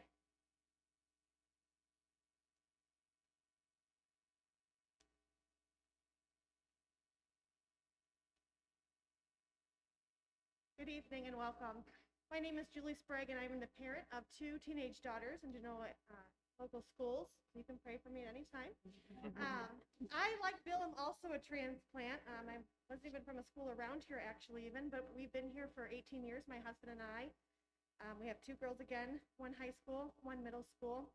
And I just wanted to speak about some of the experiences that we've had with Genoa schools tonight and why you will want to vote yes in the levy with me. So to begin with, I want to share that I have a child / student that received services here from the start of kindergarten. And those services were really, really important to her. She was on an IEP throughout all of her time in elementary school and then progressed off her IEP into a 504 for accommodations. My child struggled a lot. We did a lot of work. We dug in our heels, both the school, the teachers, and myself, and my husband even, to get her where she's at now. She no longer struggles. She's gained so many valuable skills. She's always organized. She's always working ahead. She probably has better study skills than I had at her age, to be honest. She's a true leader among her peers. Her motivation and drive for excellence the last 2 years in high school has been truly impressive to me. Had she not received those extra services in school, I feel like she would have continued to fall behind, and she wouldn't be where she's at today. I understand no one wants to pay more for taxes, me included. But the state is not, as Bill talked about, doing equitable funding. And so special education is costly. But we want every child to have the same opportunity. We want inclusion here as well. And so for some that maybe can't afford it, it kind of makes it difficult for them to be able to come in and do the extra sports that we charge for, the fees, things like that. Special education is mandated. There's no cuts there available. So as the special education mandates increase, but the funding decreases, if you all balance a budget, you realize it doesn't really balance real easy that way. So it's really important that we support the school. If you have a neighbor, a friend's child that you know that needs that special education, I think that you would want the same for them as well and be able to have those same opportunities. Another reason I think that you should vote yes is because our teachers are here for the right reasons. Our teachers are invested in our kids. They celebrate successes with them, and when our kids hit a rut, that dig in their heels and help them to problem solve to get them out. Both of my girls at some point have been in that rut. I went through extra help in 3rd grade for one of mine to pass the 3rd grade guarantee. And when she went to take the final test, not only was she above the basic requirement, she was actually closer to the advanced level, which really impressed me. And that 3rd grade teacher left a lasting remark that we still talk about today. Her last day of 3rd grade, they were doing some special projects. It was the night before the last day. She put, I don't know how many hours into it. And I'm thinking in the back of my head, the grade cards are already done. Like, you're not getting anything for this. But that teacher left that lasting impression that she wanted to have a great presentation the last day just for fun. Those are some of the things that the teachers have invested into my kids. The other one, virtual education, hasn't been great for her, so she's been offered some additional help. Teachers that are willing to stay over and help through title grants and things like that. So if you do your research, you'll find that our teachers aren't the highest paid teachers in our area. So they don't stay here for the money. If they wanted more money, they could go anywhere, to be honest. They stay here for our kids, and they're invested in our kids, and I like to see that. So just to share that. And my last reason I think that you would want to vote yes for the school district is because we have some great students, and we need them to come back and build businesses here. We know that this is not going to change overnight with the state funding. We need, the kids see it on our social media posts how we struggle. The kids see how we need businesses to grow. We need one of those kids, those great kids, to come back and say, I'm going to build my factory there, I'm going to build my business there, or I'm going to be an entrepreneur in Genoa. They gave me great schools, and I'm going to give back to them. And I think that's going to be important for us when that finally hits us, because that's really what we need as well. As when our largest employer is our school district, that kind of tells you we don't have a lot coming in. So that doesn't help us. We don't have a First Solar. We don't have a Home Depot distribution center. We didn't get any pipeline tax money. Those are things that other schools have come by recently that have been a blessing to them that we just have not hit that luck yet. So I just want to make sure that we give what we need to our kids so that they can come back and give back to us and remember us. So I'm asking you to do some personal research. I know there's always a lot on social media. What's true, what's not. Look at what other districts spend per pupil. Look at what our teachers make. Look at the increased cost of special education. Contact our representatives. If you can't vote yes and you're on a fixed income, I know I'm not going to change your mind, and that's okay. Help us by contacting our representative. Contact Teresa Graverone and DJ Swearington and ask them, what are we doing about this? How are we going to fund these schools appropriately? We continue to lose money. We've lost tangible property tax. Over the last 5 years, it's just not looking better, and I think we need to get them involved in that. Just on a personal note, I want to thank Bill Nye. I've been coming to the board meetings probably since 2015. It might be our consistent public, and I will say, Bill constantly is looking for ways to save us money. Those shared services save us a ton. He was talking about a pay tax thing today, or a payroll thing today. For cutting checks, it's going to be cheaper. He's always looking to save us money. So we have a great gem in Bill. If you don't know, talk to him. He'll open the books. He'll show you what you need to see, what questions you have. And I also want to, I saw in the comment communicator, recognize Christy as well for all of her work with OSBA. I think that's great that she's getting in there and giving feedback to them so that they know where we stand as well. And if you have any questions, let me know. But that's my 2 cents. So thank you. I thought she worked here for 3 years.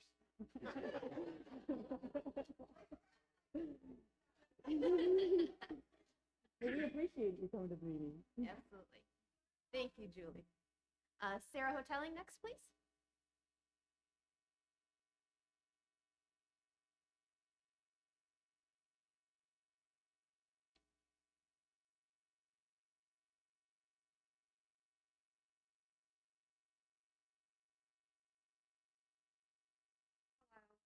For those of you that don't know me, I am Sarah Hoteling. I am a comic graduate of the class of 94.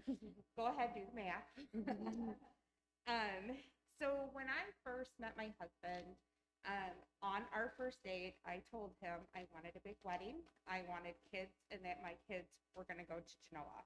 It was completely non-negotiable. I'm from comic country. My kids were going to be part of comic country. I am so glad that I made this decision. I have two wonderful daughters. I have a sixth grader and I have a third grader. My little one struggled, and she struggles hard.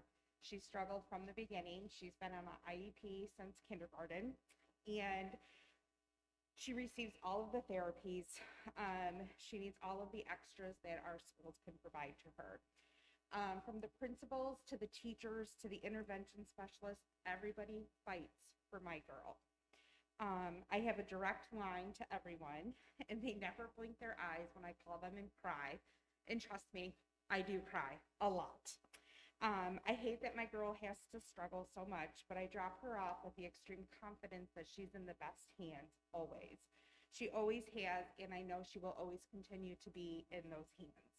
This is why before my girls came into our lives, I voted yes for Genoa Schools, and that is why today I will still vote yes for Genoa Schools.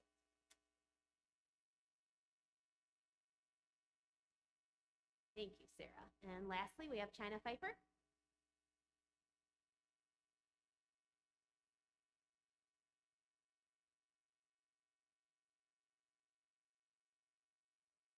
Like Sarah and like Julie, I guess, awesome. Genoa. We kind of joke that we're lifers. Some of us are never going to leave. I did move after high school, and I too intentionally moved back, knowing that I wanted my girls. I moved here before Sedona started kindergarten. Like Julie, like Sarah, and I know other parents here. My kids also have high schools. Both my girls are dyslexic. One is ADD. I'm dyslexic. I had today not the easiest experience in elementary school and junior high. There are lots of parts of school back then I struggled, and I had teachers that cared about me. I have my third grade teacher still on Facebook, constantly giving me compliments. No one knew what it was back then. It was just a bad test. And things have changed. And those changes are important. And part of that is that special education. So with both of my girls having 504s, I too have shed a lot of tears. Diagnosed, I had teachers that were absolutely wonderful. I had teachers that went above and beyond. This got a book on dyslexia and tutored Sedona after school. That's not something that she had to do. Paid extra to do. She did it because she cared. My kids have formed relationships with their teachers that they know if they have any issues, they can directly go to them. Scarlett, with Miss Life, at one point was worried that if she became too good of a reader, she wouldn't get to go into her class. Which, trust me, she doesn't have to worry. She's going to still go. But that is such a big change from when I was a kid. When I was little, it was such an embarrassment to be in those special classes. No one wanted to go to those classes. Now, no one blinks an eye because it's supported. So, and I will say both of my girls are also in tutoring for dyslexia, which is not through Genoa, but I speak to other parents from other districts because there aren't a lot of opportunities for that tutoring. And I would listen to those parents complain about those school districts that are around us. They don't have the support that we have here. They don't have teachers that are always willing to go above and beyond, and I'm not criticizing those teachers. But I think it's just the mentality of the district and support, and to be able to maintain the communities that we have.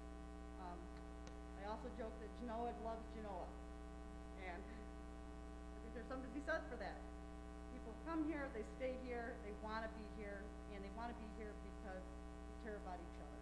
So I would ask that you vote, and it's not just about special education, but it's about caring for each other and caring for.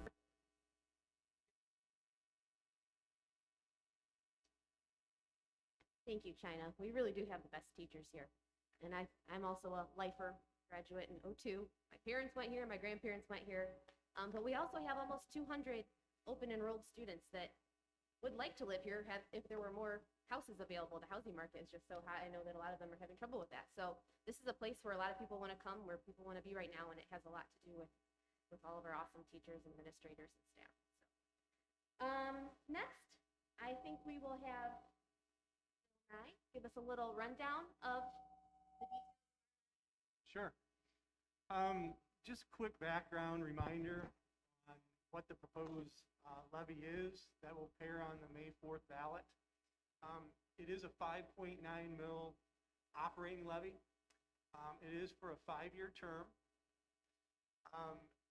With approval, it would raise approximately $1.1 million annually. It would eliminate most fees, most student fees, and also pay to participate charges for the first 5-year term. And also the cost would be about $17.21 for a home with a market value of about $100,000. Those are just some quick. And that's per month. I'm sorry? Per month. Per month, yes, I apologize. That's good. $17.21 per month. Thanks, Bill. Now we can move on with the question and answer portion. If anyone has any questions that's here, please just make your way to one of the 2 microphones in either aisle. And we will ask you to limit just one question at a time to start, but we'll try to get everybody in as much as possible.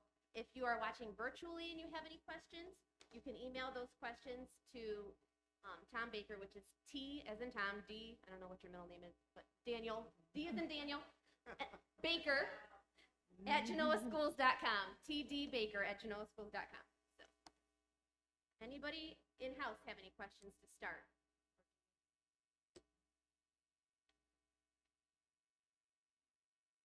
Tom, I know you have a few.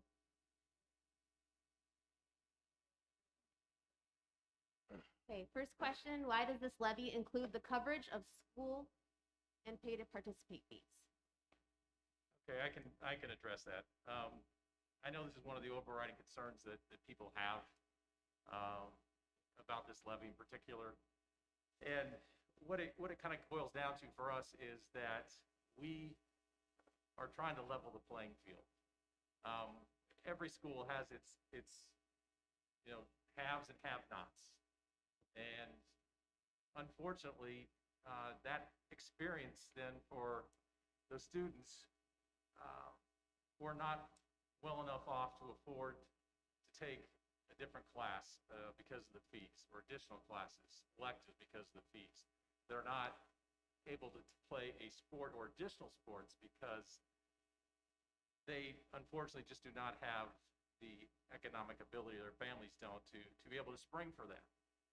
And we don't believe that anybody's experience here should be less than someone else's, unless it's by their choice. So I think that was really behind, that was the motivation to include these fees and the coverage of these fees in this levy. And the other thing, just for a point of reference, the pay to participate fees are not common. They are the minority of schools in the state have pay to participate. Majority do not. And it's something that other districts absorb just as a matter of that's how they do business. So we want to put our kids in the positions where they can do and take classes and participate without restrictions. And again, unless it's their choice, we just don't see that that's an equitable situation for our kids, and we want to remedy that. If anybody wants to add to that? I would just say, what's the percentage of the millage that would cover that fee? So by doing that, what percentage of the 5.9 is that, Bill? Combined fees and pay to participate, it would be about 3/4 of the amount. So 3/4 of the 5.9.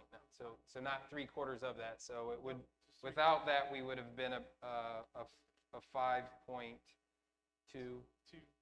Okay. So I just want to make sure that's clear. This is by far not the majority of what this levy covers is not the fees. And I would just echo, because the board is really who we decided to do this as a board, and it was really based on accessibility to all students, to music, to sports, to coursework, advanced coursework. I appreciate the fact, Mike, that you mentioned most schools do not have that, at least the pay to participate piece of it. I think sometimes when something's been around a while, there's this assumption that, well, I paid it. Well, you look back historically, I mean, these kinds of things, they came in because of shortfalls, and schools had to do something to make these, to pay for this. And I just don't think it's I think it's the school's responsibility. I think it is, and most schools absorb it, as Mike said, into their budget and make it a part of that. And that's our effort too, because there's, when I was coaching, friends of my sons, just couldn't. Their families weren't. And kids oftentimes don't say it. Anytime they won't say that the reason I'm not paying is because they're going to say, yeah, I'm just not going to play. Because they don't even want to go to their mom and say, hey, my pay to participate due. They don't want to have that conversation. They know that it's tough enough as it is right now. So they're not going to add that additional burden onto their parents. And that's just not right. I mean, kids, we celebrate so many wonderful things in this district, and where we truly, at least I know on this board, that we truly want it to be a place where every kid can find their place, find their thing, and launch into adulthood correctly, and with people around them who love and support them. Then we can't, we have to level that off. And one of the things I've mentioned before, but that I just kind of turned my stomach a little bit was, a lot of saying, either I'm not from out here, but I came out here, I don't know, almost 10 years ago now, and you say, well, if your name's not a certain thing, or you're not a part of this clique or this group, you get left behind. That's just not the case. And if it has been the case in the past for some, I'm sad for them. And we're going to try and do something to rectify that. This is an effort, small effort, to level that playing field a little bit for all families, and particularly all children. So I'm all for it. I understand, why people, because it's become ingrained in them. Why some people might hesitate, or why are we including this in a levy? Because it's right. Because it's a good thing to do.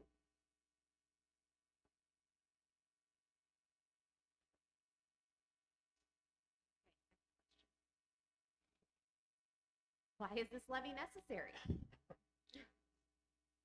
In 2006, the state of Ohio gave us, I think, $600,000 and some more per year than we get today, approximately.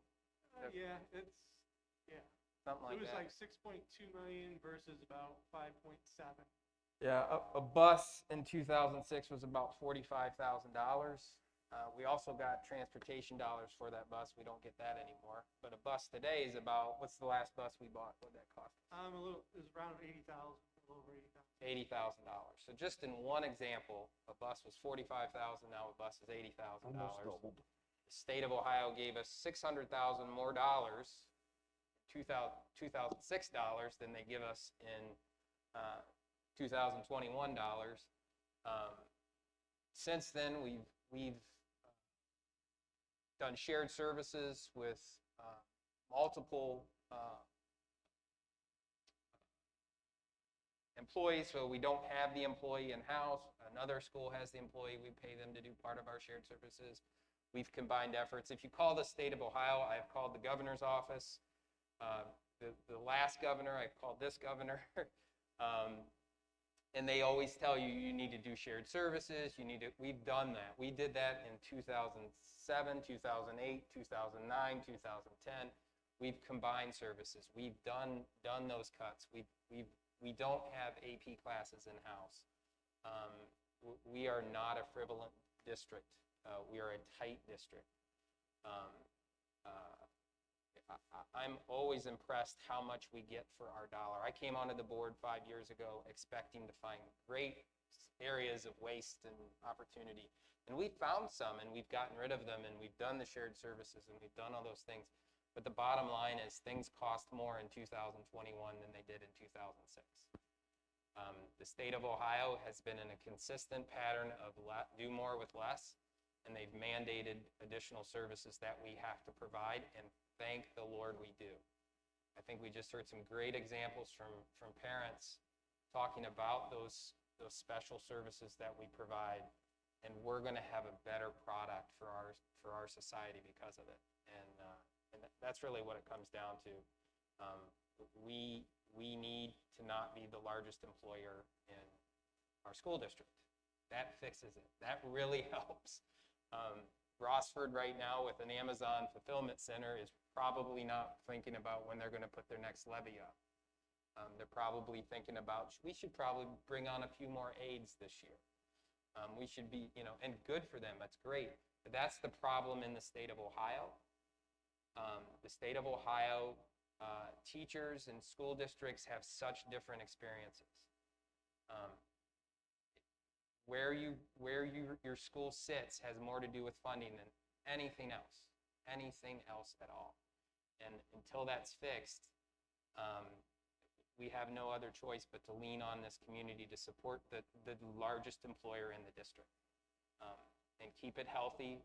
And I think one thing too is, someone said, I think there's 200, this is the students that are open enrolled, right? I think there's 200 open enrollment students. This is really positive. This brings money with every student to our district to help us pay our bills. I think that's a big thing I want people to understand too. This keeps us afloat. This is helpful. And we have so many people that want to come to school here, and we're spending less per pupil than the schools they're leaving, by far. Districts outspending us by $2,000 per pupil.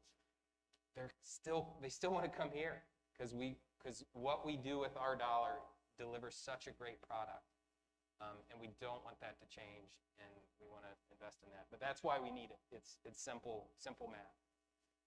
Mr. Trainer, just to supplement what you said there, our per pupil spending is $8,749. The state average is $9,883. So, we are, our millage does not raise as much money as a lot of other districts. And I'm going to modify what I said. If whoever, one or two people happened to watch me on TV last week, sorry. But, I mentioned 52% is what the state gives us. Well, I went back and double checked here, and any of you can check our finances on the CUP report, which you can find on the ODE's website. But the state is providing 45.6% of our budget. Now, there's some federal funding that plays into that as well. But what it boils down to is that, as I think Mr. Kagerai said earlier, Dr. Kagerai said, was that we can't produce more. We can't build something and sell more. We have to go to our voters for that money to make up that difference.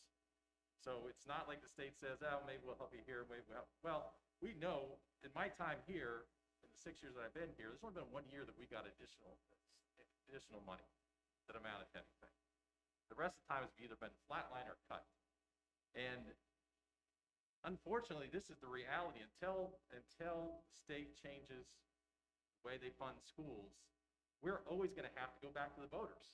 And I hate to say that, but I don't want to pull the wool over anybody's eyes and saying, hey, we'll be good now if you pass this levy. We're not telling you that.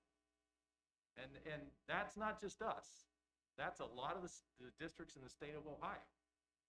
So it's not that we are being frivolous with our funding.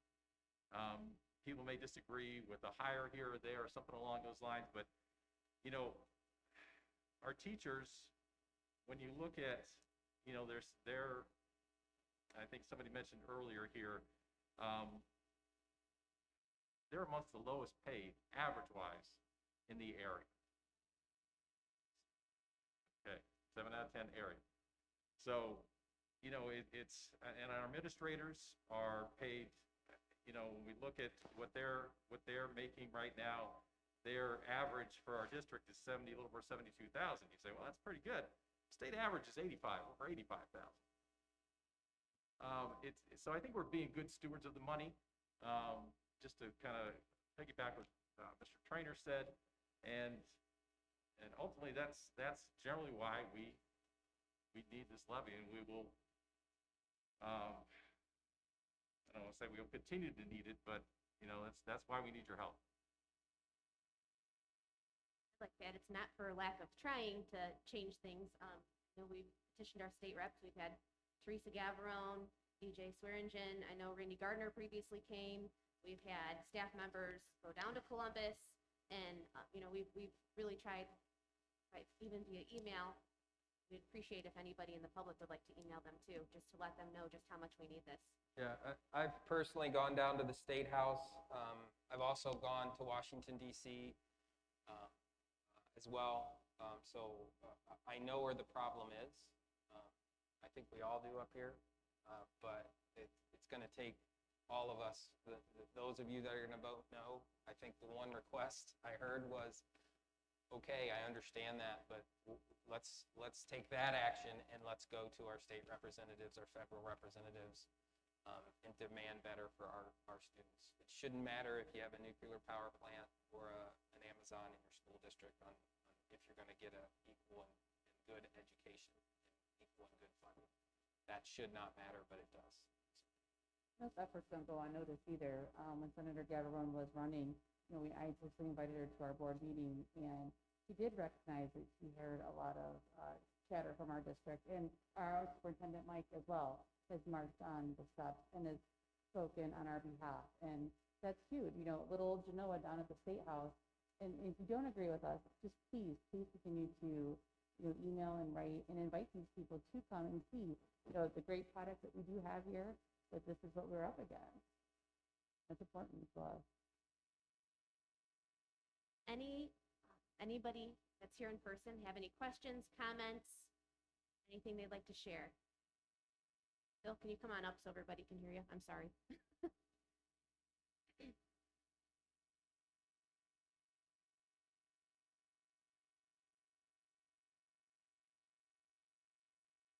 Maybe not a question so much, but maybe a point of clarification. Some of the things I've learned by being on this committee, but some of the things that I've seen as far as pushback on social media and from other people, but I think it's important to explain that extra little piece of the millage because those participation fees seem to be an issue. And I think we talked about at one point where you said it's 17 and a little change for the total levy. If that piece wasn't in there, I think it was close to $15 or I don't know what the number exactly was, but I think that was kind of a neat perspective to see for the people who are against that. That's really, when you say it's a 0.7 of the millage, what does that really mean? But I think that was kind of the bottom line. Yes, I think it was between $2 and $3 is what that was, that little piece. So their per $100,000 house, it was going to end up being, wasn't it 14 something? Yep.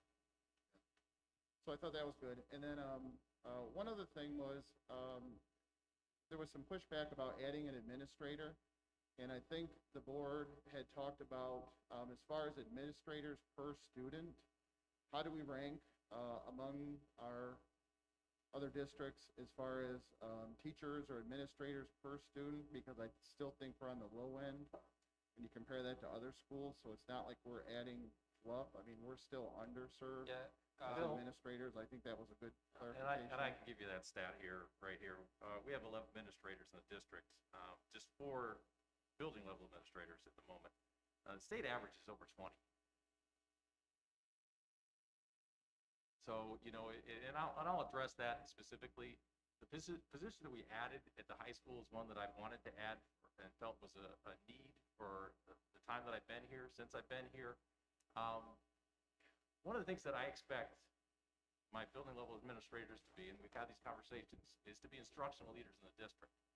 And I know from personal experiences, as better part of 20 years as a high school and building level administrator, that when you're going solo and your responsibility is to manage the building, first and foremost, keeping kids safe and making sure things are flowing and addressing parent needs and doing evaluations and doing attendance and all the things that you do in those settings, unfortunately, something goes by the wayside. And, and that piece that we need most of all is for them to have the time to do the instructional leadership, which is ultimately going to help our teachers grow and ultimately is going to be better for our students in the long run. So, people, I understand it looks bad in the grand scheme of things. You're asking for money, but you're adding. Well, the long-term benefit is going to pay off for our kids. And I don't know that you can equate the two. It's just, when it benefits the kids, we're looking out for what's best for our kids, and that's a way to get there. That's just another way to get there. And yes, the timing wise, I get it. I get it. It doesn't look great, but it's a need that we have, and it was the time we needed to get it done, and we're going to benefit from it. Yeah, I think the point was we're just on the low end of administrators per student. Yeah, compared to our. I'll give you another example of that. I think it was 2 years ago, at least 3 of us were on the board when Mr. Edwards in the back leads the best band in the county by far, state of Ohio, I think. But Mr. Edwards came into a board meeting and he made a pitch that basically we needed to take our part-time music teacher in the elementary and make him a full-time because they just didn't have enough time to instruct the full band, the full choir, because we had 2.5 people doing a job that they really needed 3. And one of the stats they shared was the average school our size had, I think it was 4.5 music instructors, and that simply got us up to 3. So now we're not as bad as we were in comparison to some of the other school districts out there, the majority of school districts out there. So we are in that shape when it comes to aides, janitors, bus drivers, administrators, cooks, IT, tech, that's our entire IT department. We're in that shape in every job. These folks in this building wear multiple hats, and they get it done, and they get it done at a very high level. So when we make a decision to add an administrator, add a half a music teacher, don't think we're even to the norm. We're even at the middle ground of what a district, what we call a normal district is running. Not an excessive or a rich district, just a normal district. So I appreciate it. Doesn't matter the organization, a business, a school, there has to be some investment. Okay, to grow, to maintain, organizations are living organisms. They're either living or dying. I mean, they don't stay static. Teams, churches, businesses, you're either growing or you're dying. So you either make the necessary investments and necessary adjustments to continue to grow, or you're going to regress. It's just the way it is. It's the dynamic of organizational leadership. So to continue to grow and to continue to maintain a level of excellence, which is so evident to everyone if they're willing to look, we made an investment in our staff and our administration, but more importantly in the kids. The results will be in the kids because the teachers will be supported and encouraged and empowered, and then that investment will double itself over time. So yeah, you got to invest a little money to grow. And in this situation, it was a no-brainer. My last question, and I'll thank you for your time, was I saw a comment and I thought this would be useful information, but none of us want to pay more taxes, obviously. And one common concern was, for your mom or your grandma or some of these people on a fixed income. And I saw a comment where somebody, whether it be an accountant or maybe Ron would know, but is there a tax benefit or some type of a resource or credit that somebody on a fixed income can offset a property tax? And then that's what I read. And when I read that, I thought that was interesting. So I didn't know the details of it or if anyone would here know, but that was my last question. I thought that was interesting. If that was really a resource for somebody on the fence, that might be a thing. Thank you. Tax laws change all the time. I think it probably is a question for an accountant, but as those things come online, I encourage everybody to explore those opportunities to write those things off in taxes. That probably is an accounting question for sure. Another question. Next question is, are we going to see levies continuously in the future? I think Mike kind of touched on this. answered that. We'd like to not have to do that. Unless state funding changes drastically in the next few years, yes, you'll continue to see them. I think it's up to us. I mean, if we're going to, if we're going to stay on Facebook with our anger and our fury and our powerful statements, probably. But if we decide to all take action, whether you're a yes vote or a no vote, and we take action and we go to the state of Ohio and we say, fix this. You have to fix it. You can't ignore it anymore. So many times when we get special money, it's what I call a news-making bill. So I'm going to give you a bill for there was a shooting, and I'm going to give you a bill for you have to spend it on a particular thing, whether it's security for the building or whatever. Nobody in Columbus, for whatever reason, thinks it's important to fix an HVAC system in a school, the furnace. Nobody thinks it's important to make sure the roofs don't leak. Nobody in Columbus thinks diesel is important to buy so buses can drive. Nobody passes that bill and gets on the news. They pass a bill that's going to help us with after school educational programs. So we're going to give you here's $150,000 that has to be spent on after school educational programs. Those are great. Those are wonderful. But our district needs to buy diesel, fix roofs, fix HVAC systems. We just got to run the building. That's what we got to do. And until we as a community decide to quit arguing with each other and go focus that on Columbus, as much as we focus on the Buckeyes, that's when things will change. And that's up to us. And you don't have to be a Democrat, a Republican, a Libertarian, an Independent, a Methodist. It don't matter what you are to make that happen. But we can decide to do it, but it's going to be all of us together. That I don't know, we all disagree on everything. But in Genoa, we all really like this school. We like it on Friday nights. We like it at graduation. We like the kids coming out of it. We all want to buy houses here because they're never up for sale very long.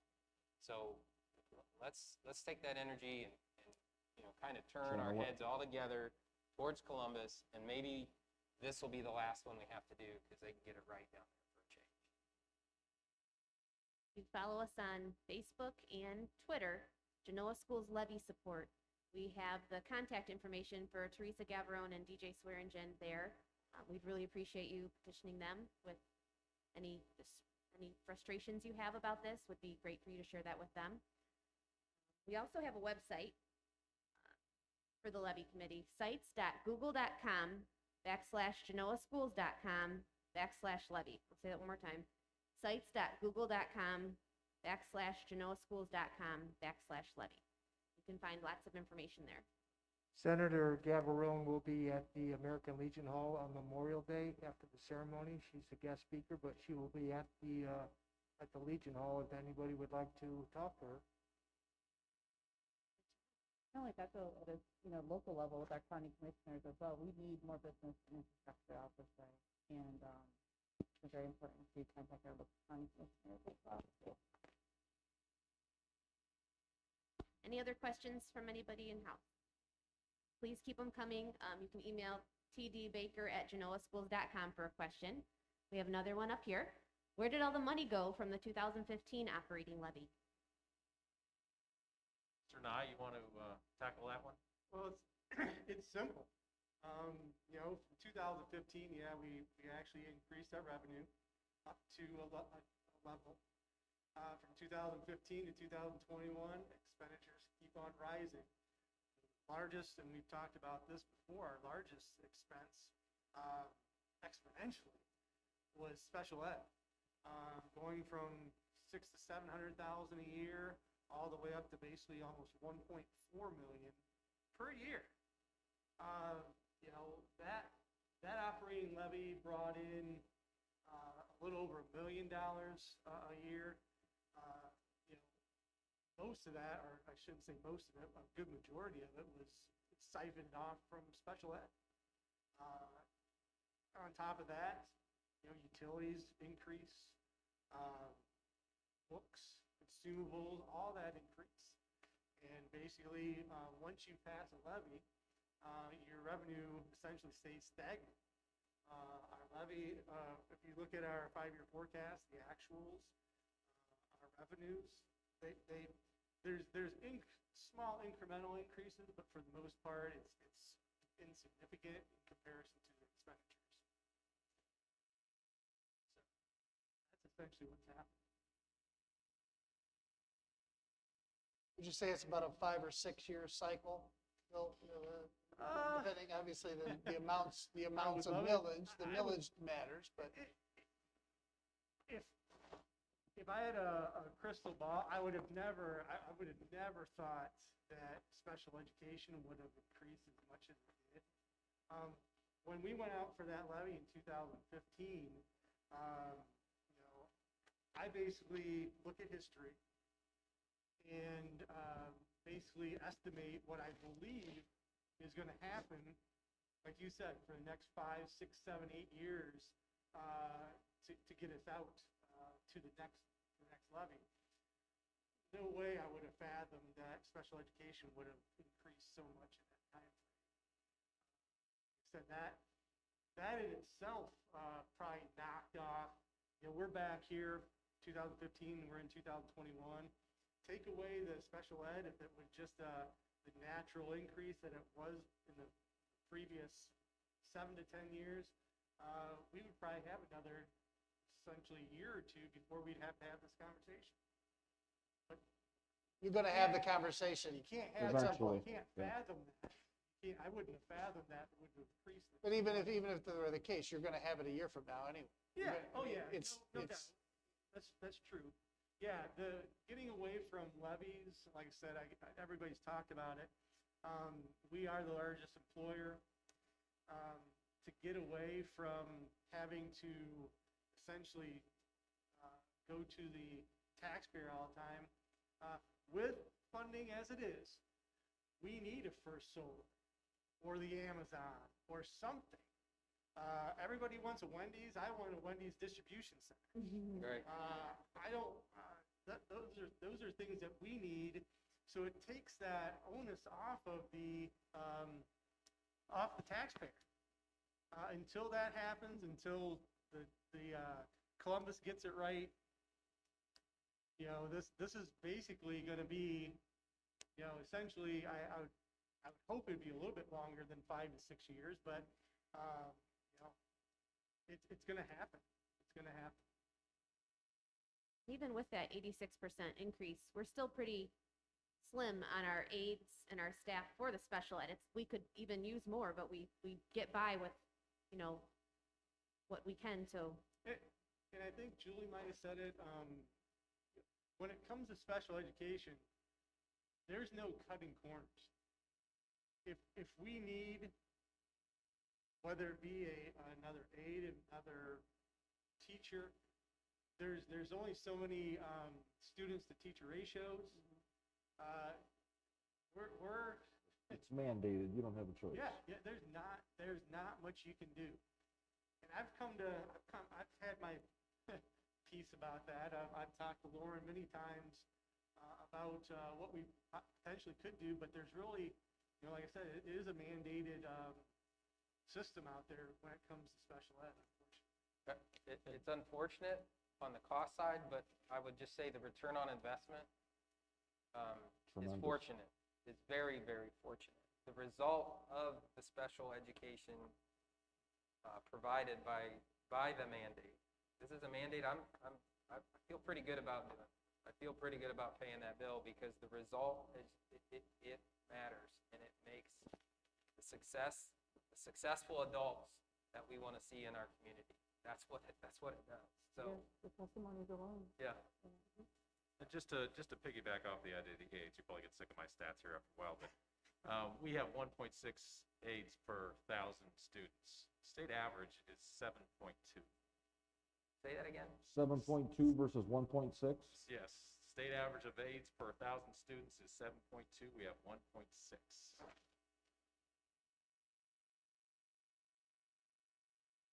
Move on to the next question. Will this provide funding needed for gifted education resources in addition to special education resources?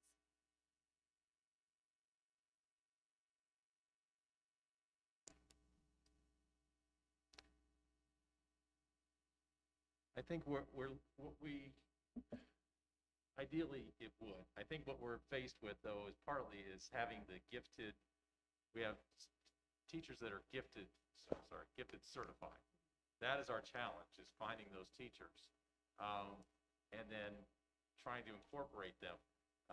We have classes that people are, have access to with our CCP courses, our college courses. And we have Algebra 1 available to our 8th graders, and pre-algebra available to our 7th graders.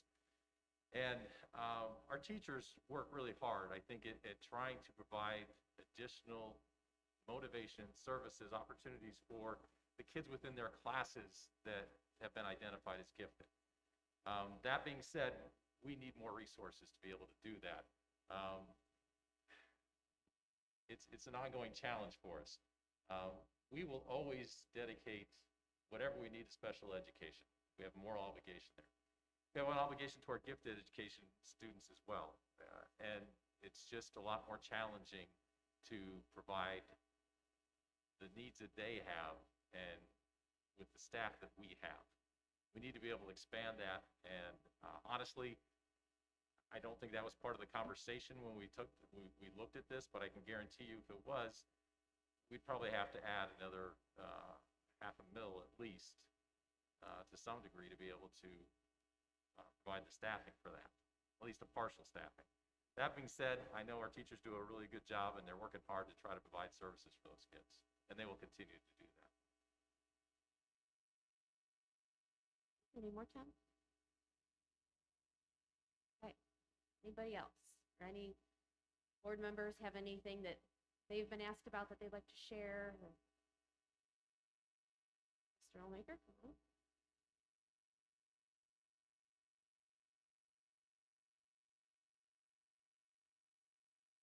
Good evening, Ben Olmaker, high school principal.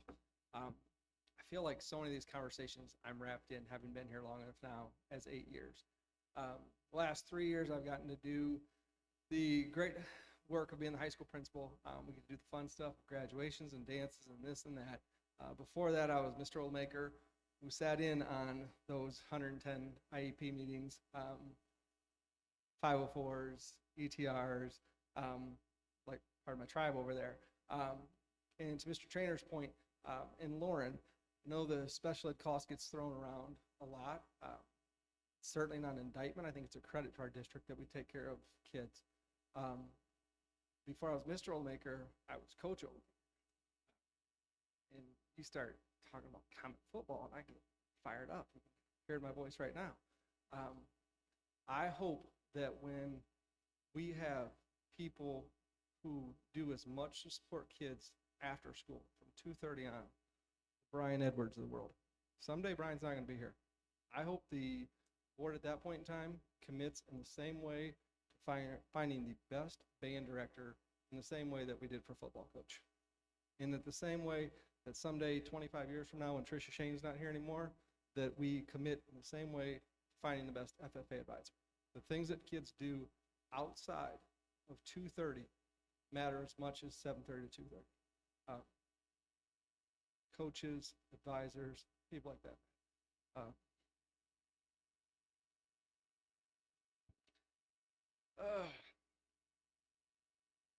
Everybody knows I'm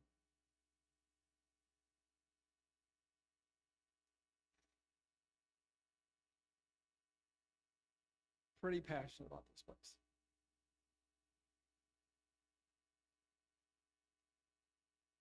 I wish I lived here. I never will. My mother, my father, my kids are rooted in Sandusky, Ohio. I'll never have a yes vote.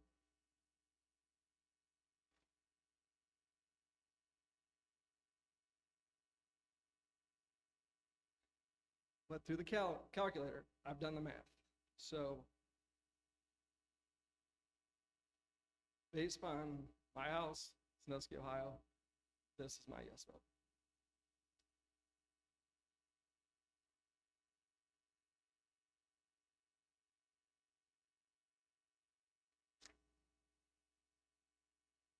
Oh, thank you, Ben.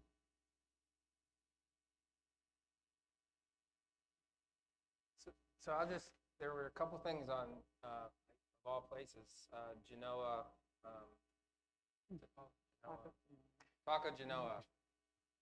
One of the things I didn't know was how much I made as a board member here at Genoa. And I just thought, yeah, I want to address this. It's out there, man. I've been reading a lot of my So one of the things is how much we make on the board, and I just want to share that because I think that's important for everybody to know. Every year, Bill asks us, do we want to raise? Do we want to vote ourselves a raise? If we vote a raise in, no one who votes the raise in ever gets it, unless you leave the board and then get reelected again. But none of us would ever get it.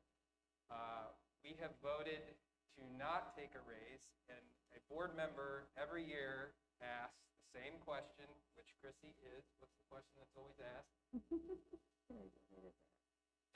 Do we have to get paid? Can we just not be paid? The answer is no. It's a state minimum mandate of $83? $85 per meeting, maximum of 12 meetings. So we all do a lot more than 12 meetings. But I just wanted to clarify that. It was on Taco Genoa several times, and I thought I'd share that this board has always voted to take the state minimum compensation for doing this job. None of us do it for money. For enrichment, there's lots of boards you could get on to do that. This is not one of them, nor will it ever be in this community. So I thought that was interesting. But I'll just say on my behalf, man, as I voted for things and done things throughout my career on the board, and I'm on, this is my 5th year, have I made mistakes? Absolutely. Would I probably do the fees based on the ability to pass the levy or not pass the levy? I question that. I will tell you the intent was to open the school up to every student, to every opportunity. That's the intent. But maybe I wouldn't have done it just trying to get the levy passed, because we got to fix the roof and buy the diesel and pay the teachers. But I will tell you the intention of this board is to make things better, to ask hard questions. If you've ever come to a board meeting, the public who always comes has heard us. We ask hard questions of our administrators, and we hold them accountable, and we praise them when they deserve it. And we can bruise them up a little bit every once in a while, Mike, and then when we feel like we have to. But we make mistakes. We haven't made the best decision every time, but it's always been with the best heart and the best intention. And the school needs this, and it is such a great investment in the Genoa community. I'm an import. I wasn't related to anybody when I came here. So I'm not one of the 6 families that's, you got to check if you can marry that girl because she might be your 4th cousin. You got to ask those questions. But long story short is I'm thrilled to live here. This is one of the greatest places I've ever lived, and I will continue living here until I retire and my kids are done. So I want to thank the administration. I want to thank the Levy Committee for the hard work you've done, the transparent work you've done. We bought orange shirts so you couldn't miss us. We got some flack for not having enough signs out, and I appreciate that flack. We needed more signs out. We needed to make sure that this wasn't secret or nobody knew about it. You were right, and I thank you for that comment, that criticism, frankly. And we addressed it. We went hard at it. So. And all those are funded by private donations. All funded by private donations. And I think the one other thing, I think there's a big misnomer of how much we invest in sports in this district and how much taxpayer money is invested in sports. Our football field was paid for by donations. The beautiful softball field that's being done is paid for by donations. The uniforms that our students wear are paid for by donations. So many of the improvements to our facilities have been paid for by donations. It is like nothing I've ever seen, and so many school districts say, what do you mean your boosters buy all your uniforms? It's insane. It is insane, but that's what we do here. So a lot of what you see that looks so beautiful and so amazing is because the businesses and the parents and the grandparents and just the community members in this town support it. It isn't paid for by our tax dollars. It's not part of that budget that we're talking about. We simply need to provide great services to our students and have nice buildings that don't leak. That's what this is about. This is about making it happen, making it function. So that's all I have, and I appreciate your time. Any more comments or questions? Feel free to come up. We do have lots of signs over here if anybody wants one for their yard. And if you're watching from home and you'd like a sign, you can let us know on either Facebook or Twitter, or you can stop by the administration building during school hours and pick up a sign too. Oh, and t-shirts. We've got some orange t-shirts there left over too. And here, they're here too. So. And just to follow up everything here, just if people have questions, please ask. Myself and Mr. Nye, you can reach us throughout the day, every day. We're more than well happy to answer your questions. You know, we may not give you an answer you like, but I would much rather have a face-to-face conversation with you and give you this great scoop as opposed to, you know, some of the stuff that we see on social media. You know, I understand the allure of that because it's a lot more fun to spread rumors than face the facts. So if you have questions and you want the facts, please contact myself or Mr. Nye. We'll gladly share those with you. We're all set. Anybody else in the house with a question? Great, thank you all so much for coming tonight. Thank you for your support, and please remember to vote on May 4th. Take someone with you. Thanks, everybody. Thank you so much. Thank you, everybody.